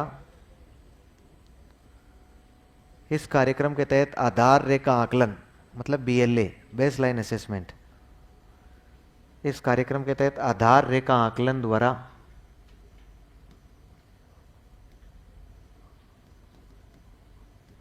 कक्षा के 2 समूह बनाए जाते हैं।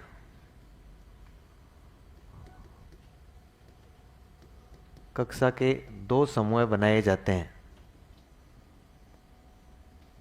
कक्षा के 2 समूह बनाए जाते हैं। समूह ए या 1,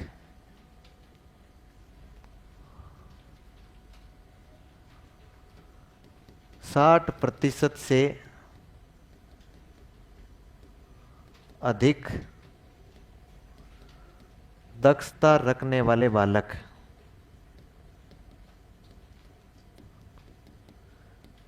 60% से अधिक दक्षता रखने वाले बालक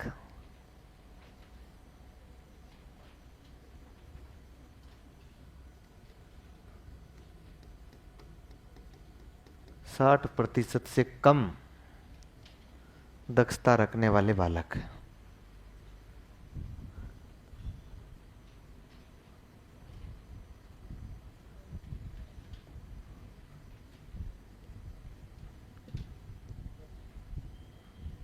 साठ प्रतिशत से अधिक दक्षता रखने वाले बालक और 60% से कम दक्षता रखने वाले बालक।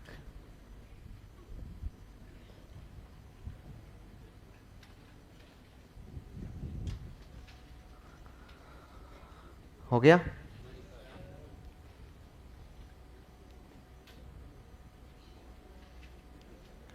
फिर नेक्स्ट लाइन में लिखो, ग्रुप ए और बी दोनों लिखने हैं ना।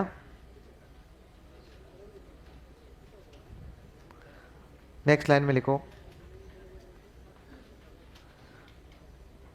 एक सत्र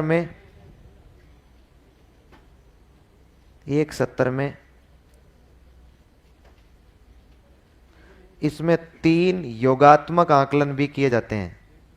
एक सत्र में इसमें 3 योगात्मक आकलन भी।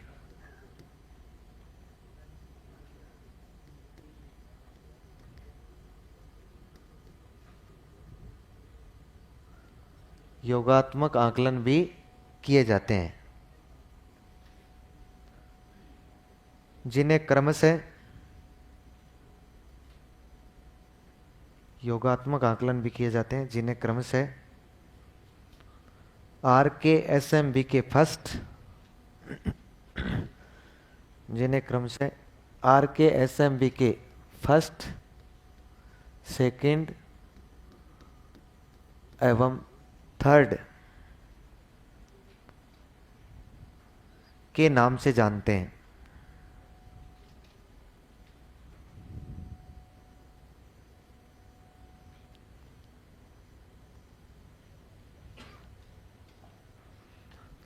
नेक्स्ट लाइन में लिखो, इसे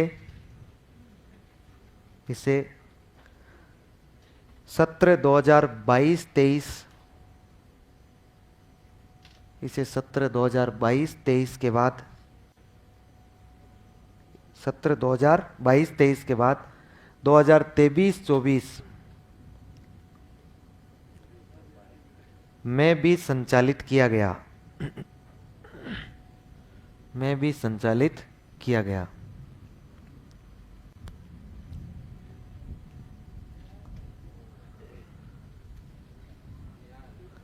में भी संचालित किया गया। आगे 24-25 में संचालित किया जाएगा तो वीडियो के माध्यम से बता दिया जाएगा। लिखना नहीं है, मतलब मैं बता दूंगा, अभी नहीं किया गया है। अभी तो हम कैसे बता सकते हैं कि क्या शुरू करेंगे, करेंगे तो सही, इसको शुरू बंद नहीं करेंगे। अब समझिएगा आप लोग, है ना। RKSMBK का मतलब तो सीधा सीधा समझ गए ना। कार्यक्रम का हिंदी में नाम है राजस्थान के शिक्षा में बढ़ते कदम, और उसको शॉर्ट में हमने क्या नाम दे दिया है। पिछले 2 सालों में शिक्षा विभाग के पास जितनी एनर्जी थी ना, उसकी 50% एनर्जी उसने किस पर खर्च की है, इस RKSMBK पर कही है। इसका मतलब बहुत मेहनत की गई है, इसमें अच्छी मेहनत की गई है इस कार्यक्रम के लिए। ये जब कार्यक्रम लॉन्च किया गया था, वास्तव में ये कार्यक्रम क्यों लॉन्च किया गया, तो कोविड में जब लॉकडाउन हो गया था तो बच्चों को बहुत ज्यादा लर्निंग लॉस हो गया था। लर्निंग लॉस का मतलब बच्चे 2-2 साल तक नहीं पढ़ पाए। जो बच्चा 6वीं क्लास में था वो 6वीं नहीं पढ़ पाया, 7वीं नहीं पढ़ पाया, सीधा वो बच्चा 8वीं क्लास में आ रहा है, तो उस बच्चे को 2 वर्ष का पीछे का लर्निंग लॉस हुआ कि नहीं हुआ। गहलोत साहब ने घोषणा की कि हम लोग जब कोविड के बाद में जैसे ही स्कूलें खुलेगी, लॉकडाउन के बाद, हम लोग एक ऐसा ब्रिज कोर्स लेकर आएंगे जिसके माध्यम से उन बच्चों को जो बीच में छूट गया था उसका भी अध्ययन करवाएंगे। देखो, ब्रिज का मतलब होता है पुलिया, क्या होता है, और पुलिया एक जगह को दूसरी जगह से जोड़ता है। जो बच्चा 5वीं का पढ़ चुका था, अब वो बच्चा 6वीं 7वीं में पढ़ नहीं पाया है, तो सीधा 7वीं में आ गया, तो बताओ बीच में डायरेक्ट तो आ नहीं सकता वो। इसलिए वहां पर बीच में कोई हम ऐसा कार्यक्रम चलाएंगे, 8वीं में रहते हुए बालक के लिए कोई ऐसा कार्यक्रम चलाएंगे जो बालक 6वीं और 7वीं का भी थोड़ा थोड़ा पढ़ ले, तो 5वीं की पढ़ाई किससे जुड़ जाएगी, 8वीं की पढ़ाई से जुड़ जाएगी। इसका मतलब ब्रिज कोर्स हो गया। अब ये ब्रिज कोर्स चलाएंगे, ब्रिज कोर्स के माध्यम से घोषणा कर दी।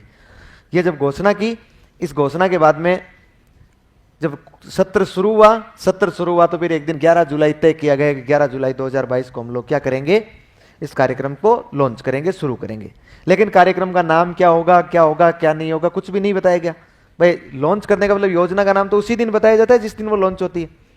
इसके लॉन्चिंग कार्यक्रम में मुख्यमंत्री जी थे अपने, शिक्षा मंत्री जी बैठे हुए थे, शिक्षा सचिव साहब बैठे हुए थे, सब के सब थे। ऑनलाइन उद्घाटन होना था तो वो सब तो एक जगह बैठे हुए थे, जयपुर में जुड़े हुए थे। और बाकी जितने भी अधिकारी थे, शिक्षा अधिकारी, मतलब समस्त पीओ से एक एक आदमी, एक एक अधिकारी, एक एक पीओ, वो वीडियो कॉन्फ्रेंसिंग के माध्यम से उनसे जुड़े हुए थे। अब ये वीडियो कॉन्फ्रेंसिंग वाला क्या मामला है, प्रत्येक ब्लॉक स्तर पर एक एक वीडियो कॉन्फ्रेंसिंग रूम बनाया गया है, खंड स्तर पर सरकार का। वो किसी एक के लिए नहीं है, वो पंचायत समिति में बनाया गया है।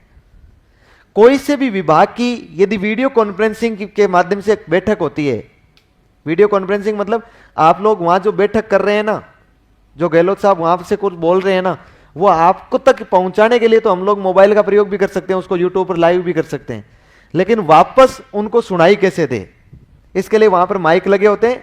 यदि जयपुर में बैठे हुए मीटिंग चल रही है, जोधपुर में आप लोग वीडियो कॉन्फ्रेंसिंग के माध्यम से जुड़े हुए, तो सामने तो आपको वो दिखाई देंगे स्क्रीन पर, आपके पास माइक लगा रहेगा, आप बोलोगे उन्हें सुनाई देगा, आप उन्हें दिखाई दोगे। बात समझ पा रहे हैं ना। हर ब्लॉक स्तर पर एक एक बनाई गई है। कोई सा भी विभाग की वीडियो कॉन्फ्रेंसिंग होती है वो पहले से अपने उसको बुक करवा लेता है और उसमें आके वीडियो कॉन्फ्रेंसिंग करके चला जाता है। प्रत्येक ब्लॉक में एक एक पीओ जुड़े हुए थे। तो मेरा भी अनुभव है कि मैं भी पीओ साहब के प्रतिनिधि के रूप में यहाँ पर RKSMB के कार्यक्रम के लिए जुड़ा था। पता नहीं कौन सा कार्यक्रम शुरू होने वाला है, लेकिन वो गहलोत साहब ने कहा था वो जो हमने घोषणा की थी ना, उसके लिए हम लोग एक कार्यक्रम लॉन्च कर रहे हैं। फिर उसको यूट्यूब पर लाइव प्रसारित किया गया। 12 बजे से कार्यक्रम शुरू होना था। प्रत्येक बच्चे को, पूरी स्कूलों को 11 बजे छुट्टी कर दी गई और सब बच्चों के व्हाट्सएप ग्रुप पर, इस्माइल था ही अपने पास में, प्लेटफॉर्म बना हुआ ही था, उसके माध्यम से उस वीडियो का लिंक भेज दिया और कहा कि सबको जुड़ना है और देखना है, एक बहुत अच्छा कार्यक्रम है। तो सब शिक्षक जुड़े, सब जुड़े, फिर कार्यक्रम शुरू हुआ। अब जब कार्यक्रम शुरू हुआ तो शुरू में तो वो एंकर थी, वो मैडम थी, उसने कुछ बताया कि हम लोग इस प्रकार के कार्यक्रम की शुरुआत करने जा रहे हैं और ये कार्यक्रम का नाम क्या होगा, कार्यक्रम की थीम क्या रहेगी, कार्यक्रम कैसे चलेगा, इसके लिए मैं मंच सौंपती हूं माननीय यशस्वी मुख्यमंत्री अशोक गहलोत साहब। गहलोत साहब आए, उन्होंने कहा धन्यवाद एंकर साहिबा, पहले धन्यवाद देना पड़ता है। उसके बाद फिर उन्होंने कहा कि कार्यक्रम की आज शुरुआत में हम लोग देख रहे हैं कि हमारे साथ शिक्षा मंत्री जी है, शिक्षा सचिव जी है और इसके अलावा RSCRT, क्योंकि कार्यक्रम तो वही चलाएगी, क्या पढ़ाना है, कैसे पढ़ाना है, उसकी जिम्मेदारी है। RSCRT के एडिशनल डायरेक्टर भी जुड़े हुए हैं और जुड़े हुए सभी तमाम पीओज और सभी ब्लॉक स्तर के अधिकारी और देख रहे सभी का स्वागत। फिर उन्होंने शुरू किया कि आज हम, जैसे कि हमने घोषणा की थी पहले, एक कार्यक्रम चलाएंगे हम लोग। उस कार्यक्रम के तहत आज हमने उसको धरातल पर ला रहे हैं और हम लोग उसके लिए कार्यक्रम चला रहे हैं राजस्थान के शिक्षा में, राजस्थान में शिक्षा के, राजस्थान के, राजस्थान में शिक्षा के शिक्षा सचिव जी, क्या क्या था वो, सचिव जी ने एक पेज दिया पास में, शिक्षा सचिव जी बैठे थे नवीन जैन साहब, उन्होंने कहा ये हाँ राजस्थान के शिक्षा में बढ़ते कदम एक कार्यक्रम लॉन्च करने जा रहे हैं। आपको क्या लगा मुझसे गलती हुई है? हाँ उनसे गलती हुई है। फिर कार्यक्रम लॉन्च कर दिया, पूरी बातें की, फिर कहा कि इस कार्यक्रम की विस्तृत जानकारी कौन देंगे? एडिशनल डायरेक्टर जो RSCRT से जुड़े हुए हैं। अब वो जो एडिशनल डायरेक्टर साहब था, अरे कौन सा घी से भरा हुआ गिरा है, तो ऐसे कर रहे हैं ओ हैं? ये बर्तन बाजना बुरे संकेत होते हैं।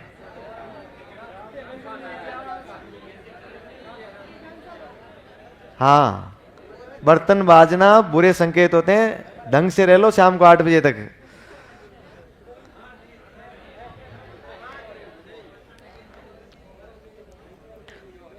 यह देख लिया ना आपने। अब मुझे बताओ इस कार्यक्रम को हम लोग चलाएंगे तो बताओ एक उद्देश्य पूरा होगा ना, लर्निंग लॉस को रिकवर करने के लिए। फिर इसको डिजिटली माध्यम से चलाएंगे तो शिक्षकों के लिए हम कार्यभार कम कर रहे हैं, ऑनलाइन। इसकी कॉपी वॉपी जो चेक की जाएगी ना वो सारी ऑनलाइन की जाएगी। बालक जो होमवर्क शीट भरेगा, कॉपी भरेगा ना, उसको आपको फोटो खींच के अपलोड करनी है RKSMB के ऐप पर, वो अपने आप जंच के उसका रिजल्ट आ जाएगा सामने। इसका मतलब शिक्षक का काम कम हुआ कि नहीं हुआ? कार्यभार कम हो जाएगा तो वो अत्यधिक समय किस में लगाएगा? पढ़ाई में लगाएगा। फिर ये जो कार्यक्रम है ये इसलिए एक नहीं है क्योंकि बालकों को पिछले 2 वर्ष में लर्निंग लॉस हुआ तो बालक कुछ भी नहीं सीख पा रहे हैं। 6वीं और 8वीं में पढ़ने वाले बालक को 6वीं और 7वीं की यदि आप चीजें पढ़ाओगे उस बालक को, तो निश्चित रूप से वो बालक की समस्याओं का समाधान होगा कि नहीं होगा? इसका मतलब उपचारात्मक कार्यक्रम होगा कि नहीं होगा? ये एक रेमेडिएशन कार्यक्रम है। रेमेडिएशन इंग्लिश में बोलते हैं उपचारात्मक को। फिर ब्रिज कोर्स आधारित हो गया कि नहीं हो गया? इसका 5 सितंबर 2022 को एप्लीकेशन लॉन्च कर दिया गया RKSMB के ऐप। शिक्षक को मोबाइल में रखना होता था। जैसे ही आप उस RKSMB के ऐप में आप अपना लॉगिन करोगे, लॉगिन करते ही आपको आपका स्वागत करेगा और कहेगा बधाई हो, आपको 20 सोने के सिक्के प्राप्त हुए हैं। 20 लेकिन वो आभासी होंगे, समझ रहे हैं ना, उनको निकाला नहीं जा सकता है। फिर उसके बाद आपको कहा जाएगा कि आप निम्न में से कौन सी कक्षा में पढ़ा रहे हैं, कौन सा विषय पढ़ा रहे हैं, ये सब आप भरोगे ना। भरने के बाद आपको वो बिल्कुल दिशा निर्देश देगा वो AP। अब आप अपनी कक्षा का BLA कीजिए। BLA मतलब बेसलाइन असेसमेंट, याद है आपको कुछ? इसमें आपको बेसलाइन असेसमेंट करना है। बेसलाइन असेसमेंट आपको सरकार द्वारा वो दिया गया है, पेपर दिया गया है, उससे आप BLA करोगे तो बेसलाइन असेसमेंट करके आप अपनी क्लास को कितने समूहों में बांटिए? 2 समूहों में।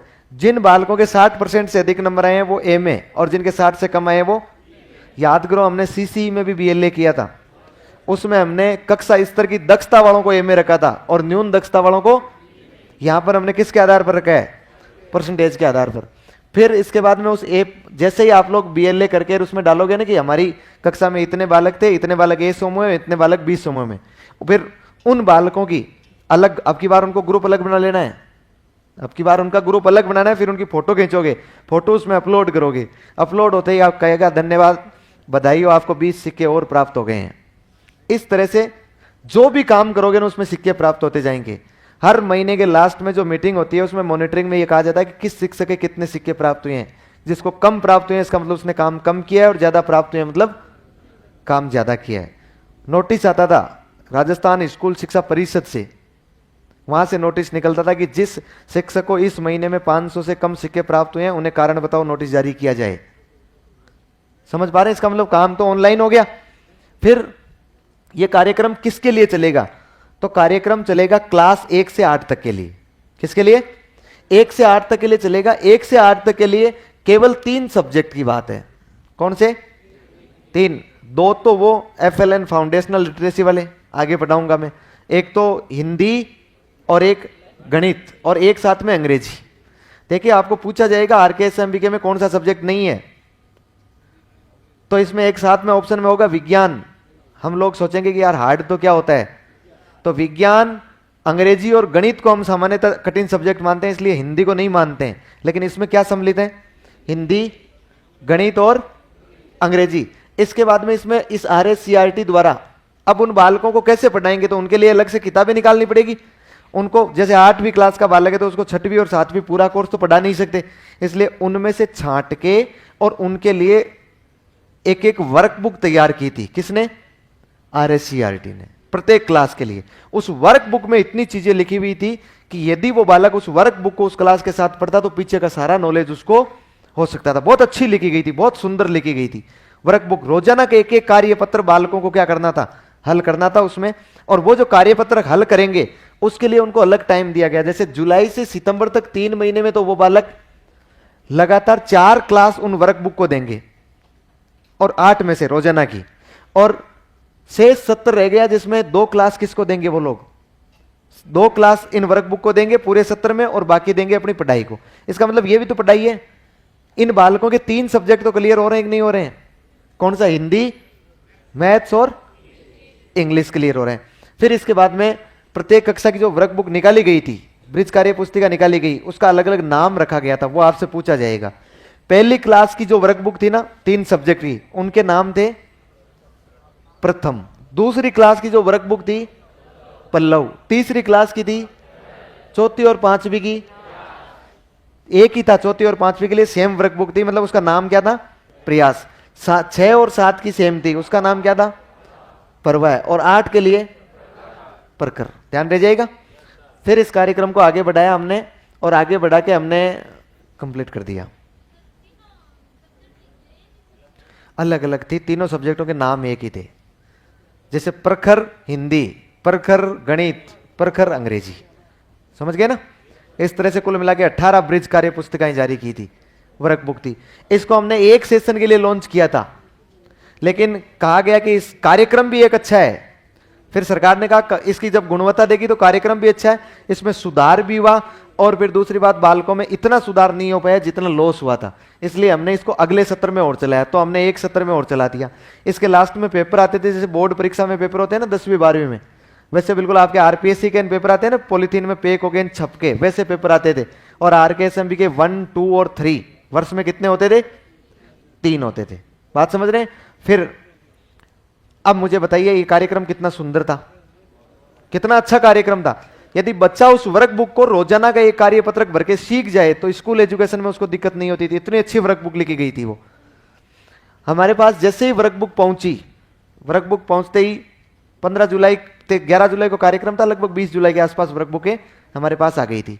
जैसे ही वर्कबुक पहुंची हमने किसको दे दी, बच्चों को, क्योंकि इस कार्यक्रम को सुना किसी ने नहीं था, कार्यक्रम का मतलब क्या है। उन्होंने सोचा हर बार की तरह वर्कबुक आई है, बच्चों को वर्कबुक सौंप दी गई। बच्चों को फिर एक बच्चे ने वर्कबुक जो भर लिया, एक बच्चा तो कोई ना कोई इंटेलिजेंट मिलेगा, सब बच्चों को कहा तुम भरो, उसकी नकल कर ली सबने। एक वर्कबुक को भरने में बालकों को एक ही दिन लगा, तो 3 वर्कबुक को भरने में कितना समय लगा, 3 दिन। चौथे दिन सभी बालकों ने सभी वर्कबुक भर के अलमारी में रख दी। इसकी मॉनिटरिंग बहुत भयंकर हुई। अधिकारी आने लगे, अधिकारी आया 4 दिन बाद वर्कबुक आने के, और उसने कहा लाओ वर्कबुक के 4-4 कार्यपत्रक चेक करवाओ, कितने भरे हैं आपने, 3 भरे हैं, 4 भरे हैं। उसने कहा ये पूरी भरी हुई। अधिकारी ने माथा पकड़ लिया, उसने कहा अरे जो लर्निंग लॉस हमें 2 साल में हुआ था उसको रिकवर करने में हमें 1 साल लगेगा, आपने 3 दिन में कर लिया। कितने इंटेलिजेंट आप, है ना, कितने इंटेलिजेंट बच्चे हैं। फिर जिन जिन स्कूलों में ऐसा किया उन स्कूलों को वापस कहा गया। ये वर्कबुक ऑनलाइन भी उपलब्ध करवाई गई थी, इसलिए कहा फोटोकॉपी निकालो प्रत्येक वर्कबुक की वापस, और बच्चों को ये वर्कबुक वापस बांटो। तो फिर उनको दोबारा दी गई, और फिर रोजाना का एक एक कार्यपत्रक इसमें भरा जाता था। कितने साल के लिए चला ये, 1 साल चलाया, फिर दूसरे साल भी चल गया। अब आगे यदि चलेगा तो मैं आपको बता दूंगा, लेकिन अभी तक ये नवाचार था। फिर आगे बढ़ो।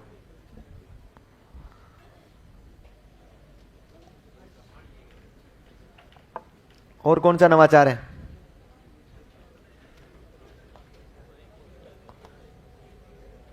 नहीं है क्या, कुछ तो लिखो ना यार। लिखो एक नवाचार, डायल फ्यूचर।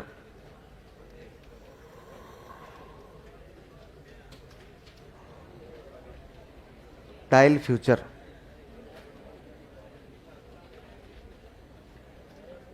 कब चला था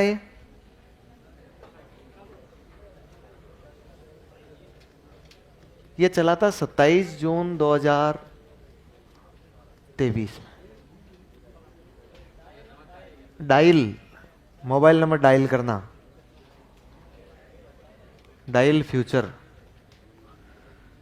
मोबाइल नंबर डायल करो, फ्यूचर बनाओ।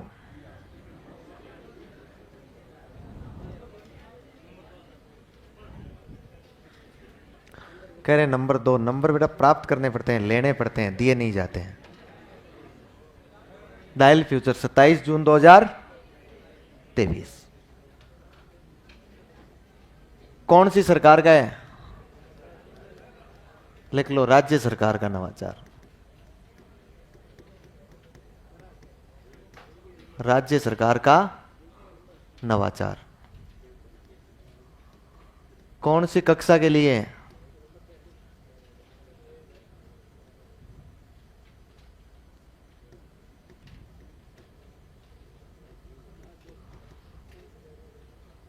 किसके लिए? 10वीं पास करने वाले विद्यार्थियों हेतु।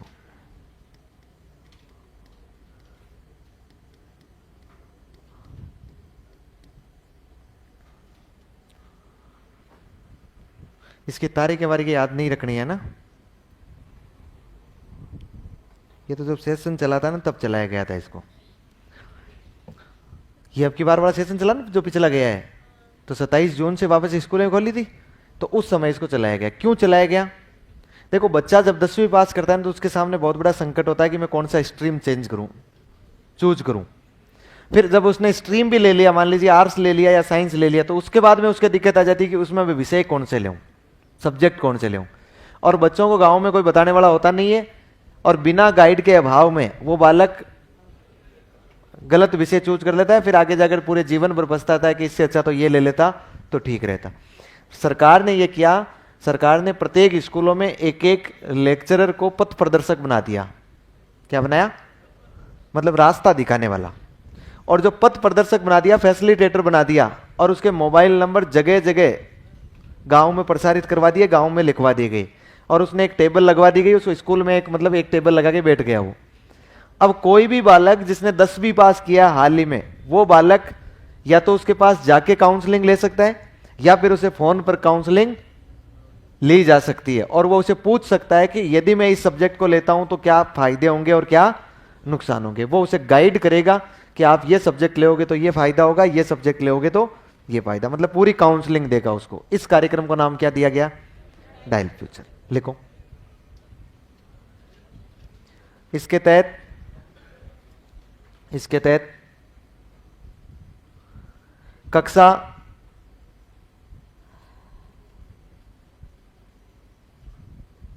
10वीं उत्तीर्ण बालकों को, इसके तहत कक्षा 10वीं उत्तीर्ण बालकों को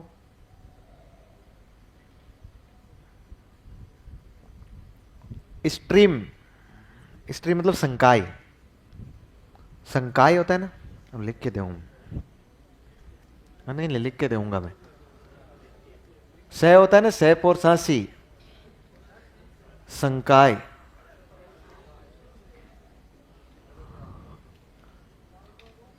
संकाय एवं विषय चयन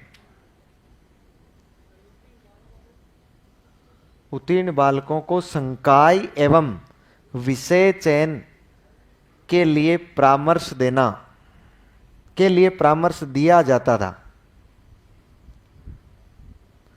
परामर्श दिया जाता है ही लिख लो नहीं यार, और चलेगा ये आगे। परामर्श दिया जाता है।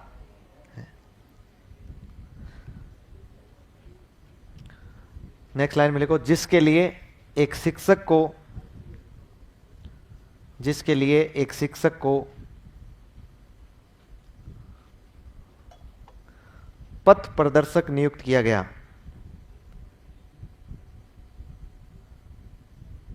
जिसके लिए एक शिक्षक को पथ प्रदर्शक नियुक्त किया गया।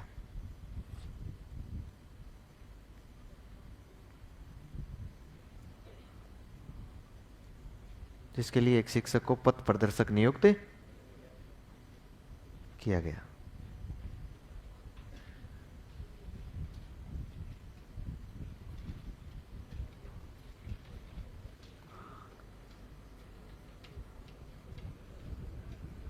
हो गया?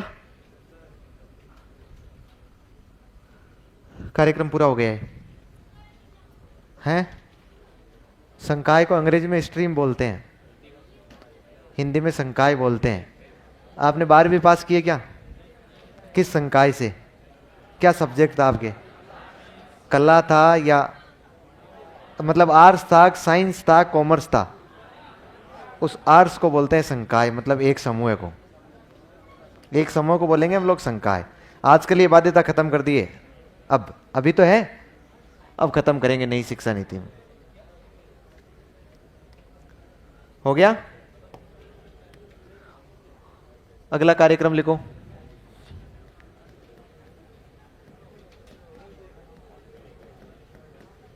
Mission start. क्या हुआ? नेक्स्ट नवाचार है ये, मिशन स्टार्ट।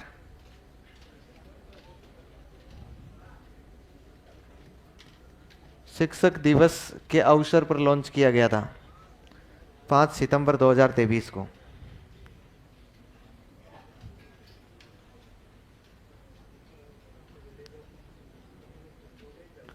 शिक्षक दिवस के अवसर पर लॉन्च किया गया था 5 सितंबर 2023 को।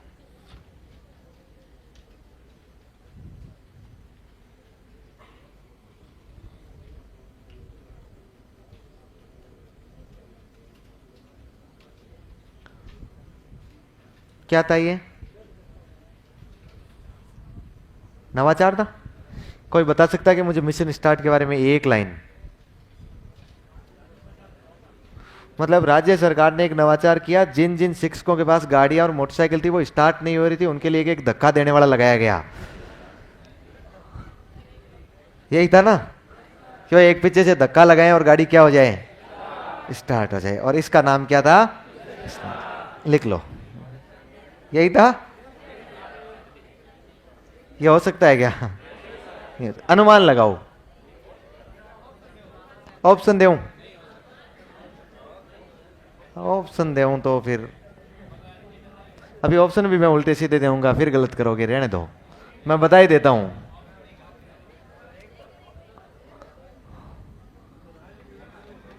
ऑप्शन पे भरोसा नहीं करना चाहिए ना। देखिए, ये चलाया गया, पहली बात तो ध्यान रखिए, क्लास 9 से 12 के लिए। कौन सी क्लास के लिए? 9 से 12, इसका मतलब माध्यमिक के लिए था ये। फिर दूसरी बात क्या किया गया, बहुत सारे ऐसे स्कूल जो स्कूल या तो विद्यालय विहीन चल रहे हैं। विद्यालय विहीन का मेरा मतलब ये नहीं कि एक भी विद्यालय शिक्षक विहीन चल रहे हैं। ऐसे स्कूल जो कैसे चल रहे हैं? शिक्षक विहीन। इसका मतलब एक भी मास्टर नहीं, ऐसा नहीं। लेकिन स्कूल में यदि शिक्षकों की 10 पोस्ट है और मान लीजिए 5 उसमें खाली चल रही है, 4 खाली चल रही है, 6 खाली चल रही है, एक भी खाली चल रही है, या फिर शिक्षक है तो सही लेकिन किसी न किसी डेपुटेशन में, किसी न किसी कार्यक्रम में, किसी न किसी कोचिंग में है, तो फिर उस शिक्षक के स्थान पर बालकों की पढ़ाई का तो नुकसान होगा। भाई पढ़ाई का नुकसान होगा कि नहीं होगा? जब उसको पढ़ाई का नुकसान हो रहा है तो फिर इस प्रकार के बालकों के लिए सरकार ने कहा कि इन बालकों को हम लोग ई कंटेंट के माध्यम से पढ़ाएंगे। इन बालकों को हम लोग क्या प्रोवाइड करवाएंगे? ई कंटेंट प्रोवाइड करवाएंगे। ये हो गया ई कंटेंट, है ना। ई कंटेंट मतलब समझते हैं? ऑनलाइन पढ़ाएंगे, जैसे आपको पढ़ाया जा रहा है। बोले ऑनलाइन कैसे पढ़ाएंगे? तो ऑनलाइन पढ़ाने के लिए आपको पहले ई कंटेंट के उपकरणों की जरूरत पड़ेगी, इसलिए प्रत्येक स्कूल को एक एक इस प्रकार का पैनल दिया गया। ये जो पैनल है ना, सब स्कूलों में लगा हुआ है, प्रत्येक स्कूल में आपको मिलेगा वहां जाके पैनल दिया गया। इसके अलावा इंटरनेट कनेक्शन दिया गया। कंप्यूटर लैब उनके पास पहले से ही थे। ये जो इंटरनेट कनेक्शन दे दिया गया, फिर इसमें बालकों को जो 9 से 12 के होते थे, उन बालकों की जितनी क्लासें खाली आती थी उतनी क्लासों में इस पर सर्च करते थे ई कक्षा यूट्यूब कार्यक्रम, ई कक्षा यूट्यूब चैनल, याद है आपको? उस ई कक्षा यूट्यूब चैनल पर आपको बताओ तो सारे वीडियो अपलोड किए गए हैं क्लास 1 से लेकर 12 तक, हिंदी, अंग्रेजी माध्यम और CWSN के लिए। तो वो जो वहां से ई कंटेंट से, ई कक्षा से हम लोग क्या करते हैं, वीडियो उठाते हैं और बालकों को वो यूट्यूब चैनल वाला वीडियो क्लिक कर देते हैं यहाँ पर, और बालक इसमें बैठे बैठे क्लासरूम में आराम से पढ़ लेते हैं। इसका मतलब बालकों की पढ़ाई बाधित नहीं हो रही है ना। फिर इस कार्यक्रम पर नवीन जैन साहब ने बहुत बल दिया और पिछले दिनों उन्होंने कहा कि एक कम से कम 9 से 12 तक की एक क्लास रोज, दिन में कम से कम 4 क्लास तो क्या पढ़ेगी, ऑनलाइन पढ़ेगी। पहले हर शुक्रवार को अगले वीक का कार्यक्रम तय होता था, ऑनलाइन टाइम टेबल बनाना पड़ता था स्कूल को कि कौन से समय कौन सा क्लास किस सब्जेक्ट का और क्या टॉपिक पढ़ाए जाएंगे बालकों को। वो साला धर्म पर होता था ऑनलाइन, और फिर वो अगले सप्ताह में, पूरे सप्ताह में उसका क्या किया जाता था, क्रियान्वयन किया जाता था। इस तरह से ये जो कार्यक्रम चला है, ये कार्यक्रम का नाम क्या था, मिशन स्टार्ट। आज भी चल रहा है ना। फिर इस मिशन स्टार्ट को बोर्ड के टाइम के और आगे बढ़ाया था, बोर्ड के समय में और आगे बढ़ा दिया था। ये न केवल वहीं पर था, बल्कि जब बोर्ड के एग्जाम नजदीक आ रहे थे उस समय 10वीं और 12वीं की क्लासों के लिए उस ई कक्षा पर लाइव क्लासें चलाई गई थी, शाम को 4 बजे से लेकर रात को 9 बजे तक। शाम को 5 बजे से लेकर 9 बजे तक। जो बच्चा स्कूल के बाद में घर जाएगा तो वो बच्चा अपने मोबाइल में भी यदि चाहे तो उस ई कक्षा पर लाइव क्लास अटेंड कर सकता है उस चैनल पर। तो ये जो कार्यक्रम था ना, ये कार्यक्रम का क्या नाम है, मिशन स्टार्ट। ध्यान रहेगा, लिखो। गाड़ी स्टार्ट नहीं करनी है, मिशन स्टार्ट लिखो, कक्षा 9 से 12। हाँ तो जरूरत ही कहाँ है टीचर की भाई, इसमें टीचर की जरूरत कहाँ है, ये कंटेंट में टीचर की जरूरत ही नहीं पड़ी आपको। और न केवल इसमें पड़ी, बल्कि आप जो बालकों को सीसी कार्यक्रम कराते हो, उसे SIQ से पढ़ाते हो, उसमें भी वो बालक जो स्वतंत्र रूप से सीख सकते हैं, उसमें भी जरूरत नहीं है आपके बालकों, कोई आवश्यकता नहीं है। तो कम हो रहा है दायरा, कम हो ही तो रहा है। ये इस प्रकार के कार्यक्रम है ना, वो बेरोजगारी को लेकर थोड़े से गलत साबित हो रहे हैं भाई। इसमें जरूरत ही नहीं है आपको शिक्षकों की, एक नहीं एक शिक्षक हो आराम से वो चलाता रहेगा। कंप्यूटर ऑपरेटर लगाया गया है उसमें, कंप्यूटर इंस्ट्रक्टर, वो इसको चलाता रहेगा बालकों को। लेकिन उसमें दिक्कत ये है कि एक समय में केवल एक ही क्लास पढ़ सकती है, क्योंकि बोर्ड कहता है एक ही है स्कूल में, पैनल एक ही है। लेकिन जो समझदार लोग थे, अब चाहे उन्हें कुछ भी कहिए आप, समझदार लोग थे, वो 26 जनवरी 15 अगस्त को माइक लेके खड़े होते हैं ना, गांव वाले सब आए हुए होते हैं, तो उन गांव वालों को ठीक ढंग से भामाशाहों को प्रेरित करना पड़ता है। उनको कहते हैं कि देखिए, ये वर्तमान का जमाना है ना, वर्तमान का जमाना कंप्यूटर का जमाना है, वर्तमान का जमाना ऑनलाइन का जमाना है। इसलिए वर्तमान जमाने में आप केवल ऑफलाइन पढ़ा के बच्चों को सक्सेस नहीं कर सकते हैं, ऑनलाइन पढ़ाना पड़ेगा। उसके लिए सरकार बहुत कार्यरत है, लेकिन सरकार कितना कर सकती है। सरकार ने एक एक पैनल दे दिया, एक 75 इंची का टीवी आता है जिसके 1.25 लाख या 1.5 लाख रुपए लगते हैं, और एक क्लास आराम से पूरे दिन भर में पढ़ सकती है उसमें। लेकिन क्लास एक ही पढ़ सकती है। यदि आप में से बच्चे अपने ही हैं, यदि आप में से कुछ मिला के और हम लोग एक बोर्ड की व्यवस्था और कर लें तो बच्चों के लिए फायदा हो जाएगा। तो फिर वो कुछ ना कुछ, किसी न किसी का, राम जी जागता था अंदर से, सब एक जागते थे, वो कहते थे चलिए एक बोर्ड में दे दूंगा। इस तरह से फिर देखो, पहले प्रयास बड़े ही किए जाते हैं, पहले बड़े स्तर पर प्रयास किए गए। जब आपको लगा कि यार पैनल तो नहीं आएगा, एक पैनल ही आया है, फिर कहते हैं कि आजकल ऐसी सुविधाएं भी है, आजकल ऐसी सुविधाएं, जरूरी नहीं है ये पैनल ही आए। यदि हम लोग 55 इंची की एक LED भी ले आए, उसमें भी उस क्लास को क्या किया जा रहा है, प्रसारित किया जा सकता है। तो 2 पैनल हो गए अपने पास में, 2 मंगा ले LED, और फिर 55 इंच का LED भी कम नहीं होता है। फिर उसमें बच्चों को ई कक्षा कार्यक्रम चलाओ और 9वीं से 12वीं को सबको पढ़ाओ। शिक्षकों की कोई आवश्यकता नहीं। बस थोड़ा सा अंतर बताऊं, अंतर यह है कि हालांकि गुणवत्ता है, ऐसी बात नहीं कर रहा हूं मैं, कंटेंट में गुणवत्ता नहीं है, लेकिन एक तो ऑफलाइन और ऑनलाइन पढ़ने में बहुत अंतर होता है, काफी अंतर होता है। फिर दूसरी बात, ऑनलाइन में जो कंटेंट ई कक्षा चैनल पर डाला गया है, वो शिक्षकों ने अच्छी गुणवत्ता रखी है, उस पढ़ाने में अच्छी टीचिंग शैली रखी है, लेकिन उनमें वो इंटरेक्शन नहीं हो पा रहा है, इसलिए बालकों के साथ वो हल्का सा इंटरेक्शन नहीं होगा। यदि वो बिल्कुल यांत्रिक मोड में पढ़ाएंगे, क्योंकि वो तो सबके सामने जा रहा है, तो शिक्षक तो कोई मजाक नहीं कर सकता है, हंस नहीं सकता है, चाल नहीं सकता है, बोल नहीं सकता है। वो केवल किस मोड में पढ़ाएगा? यांत्रिक मोड में, मशीनीकरण में पढ़ाता है ना। जैसे आप लोगों ने यदि किसी की स्टूडियो रिकॉर्डिंग, आजकल तो हालांकि शिक्षक फिर भी नवाचारी हो गए, लेकिन स्टूडियो रिकॉर्डिंग यदि आप किसी की पढ़ते हैं तो फिर साइड सी बात है कि वो केवल कैमरे को पढ़ा रहा होता है, इसलिए वो फीलिंग नहीं आ पा रही होती है। इसलिए वो केवल और केवल यांत्रिक रूप से, यांत्रिक मोड में, जैसे एक रेडियो और लगा दिया गया और बोले बोलता जा, वो पढ़ाता जाएगा। तो ये थोड़ा सा अंतर आ गया। बाकी ई कक्षा कार्यक्रम वाला भी ठीक है, मामला कम नहीं है। लिखो, मिशन स्टार्ट 5 सितंबर 2023।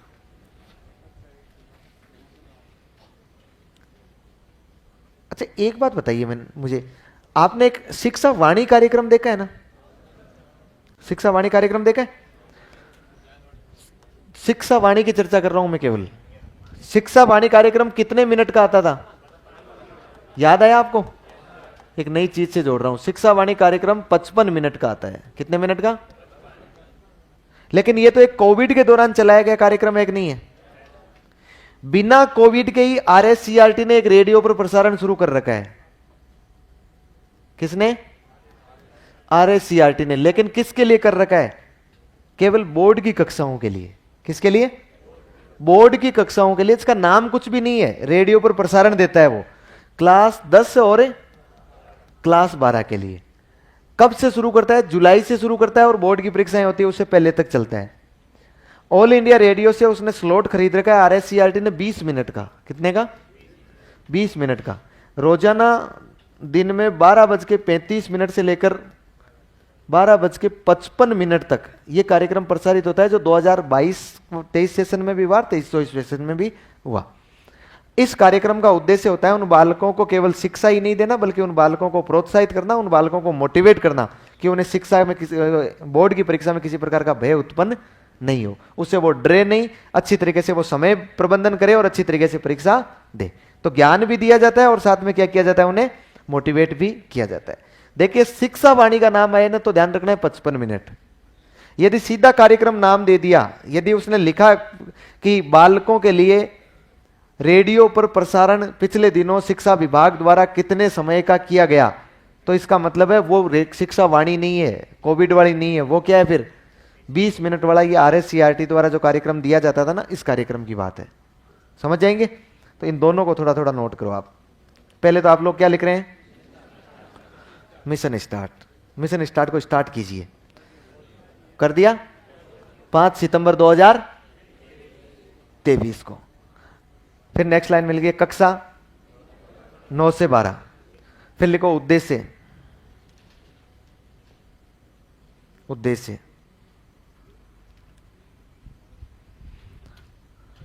लिखो, शिक्षक विहीन विद्यालयों में, शिक्षक विहीन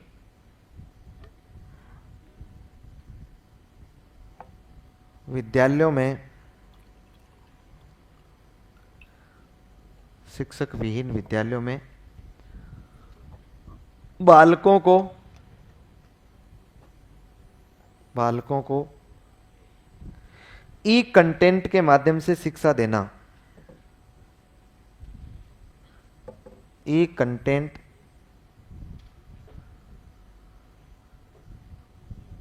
के माध्यम से शिक्षा देना।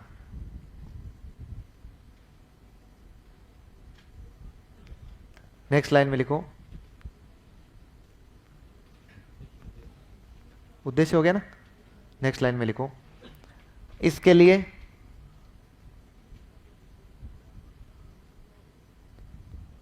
विद्यालयों को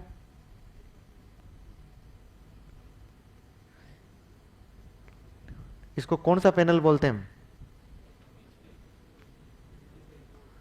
इंटरेक्टिव पैनल बोलते हैं। 4K इंटरेक्टिव पैनल होता है ये ना। आपने तो सीधा लिख लो ना, इसके लिए विद्यालयों को डिजिटल बोर्ड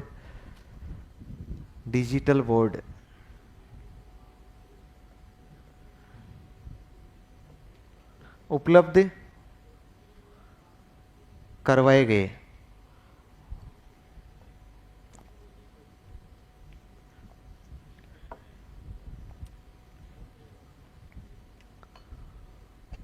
नेक्स्ट लाइन में लिखो, बोर्ड परीक्षा के समय, बोर्ड परीक्षा के समय कक्षा 10 एवं 12 के, बोर्ड परीक्षा के समय कक्षा 10 एवं 12 के विद्यार्थियों हेतु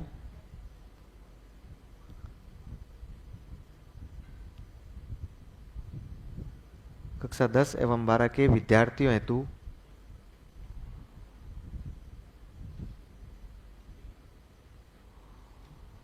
बोर्ड परीक्षा के समय कक्षा 10 एवं 12 के विद्यार्थियों हेतु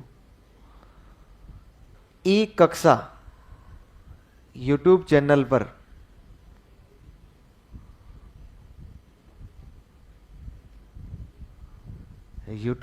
पर लाइव कक्षाएं प्रसारित की गई, लाइव कक्षाएं प्रसारित की गई।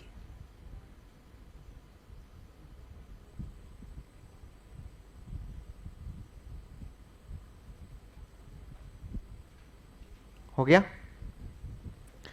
फिर नीचे अलग से नोट लगा के लिखो,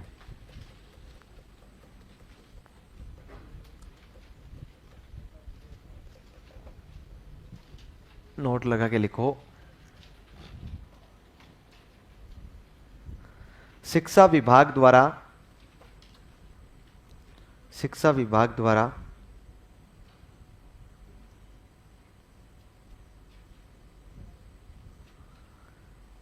कक्षा 10 एवं 12 के विद्यार्थियों हेतु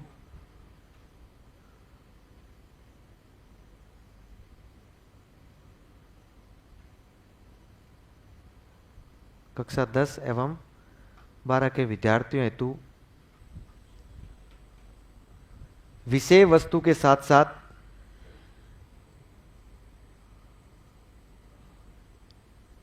विषय वस्तु के साथ साथ परीक्षा की चुनौतियों का सामना करने के लिए, परीक्षा की चुनौतियों का सामना करने के लिए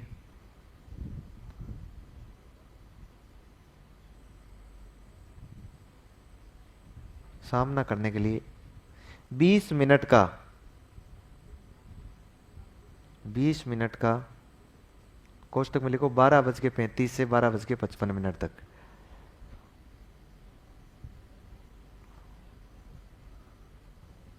बीस मिनट का, वापस नहीं बोल पाऊंगा मैं, 20 मिनट का एक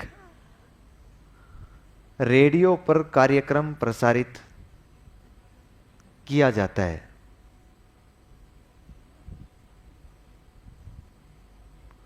कार्यक्रम प्रसारित किया जाता है।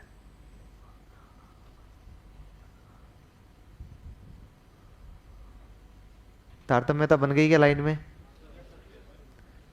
हो गया? अच्छा, कब किया जाता है ये आपको मैंने बता ही दिया है, जुलाई से शुरू होता है। अच्छा, ये रोजाना किया जाता है, ये भी ध्यान है ना, हमेशा किया जाता है। इसी में अगली लाइन और लिख लो, कंटिन्यू ही। हाँ, इसी में ही कंटिन्यू लिखना है ना?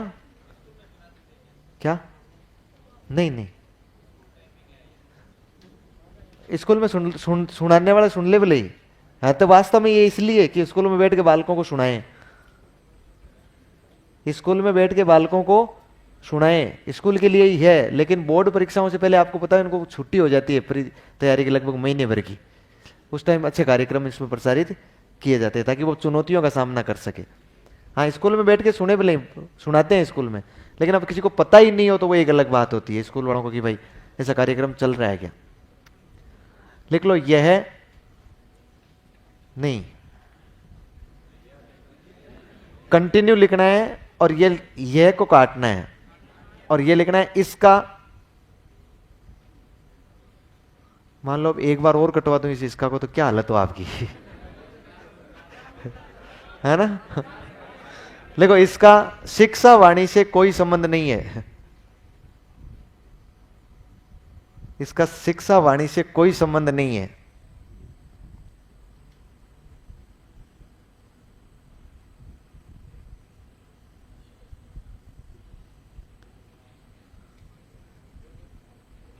शिक्षा वाणी से कोई संबंध नहीं।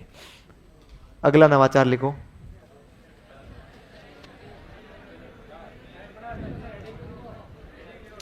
अभी अगले नवाचार की हेडिंग आई नहीं है, जब आएगा तो मैं आपको वीडियो के माध्यम से बता दूंगा। अभी तक ये यही नवाचार है ना। नवाचार कंप्लीट हो गए हैं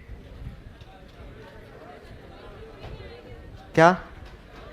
हाँ, तो इसके अंदर चुनाव हुई है, हमसे नवाचार नहीं आए हैं।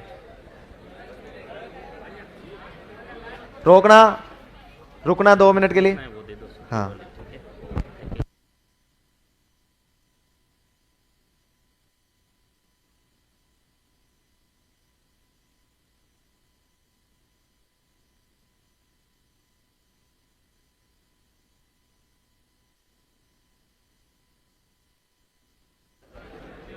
अच्छा देखिए, एक तो आप लोगों के लिए सूचना, बैठ जाइए।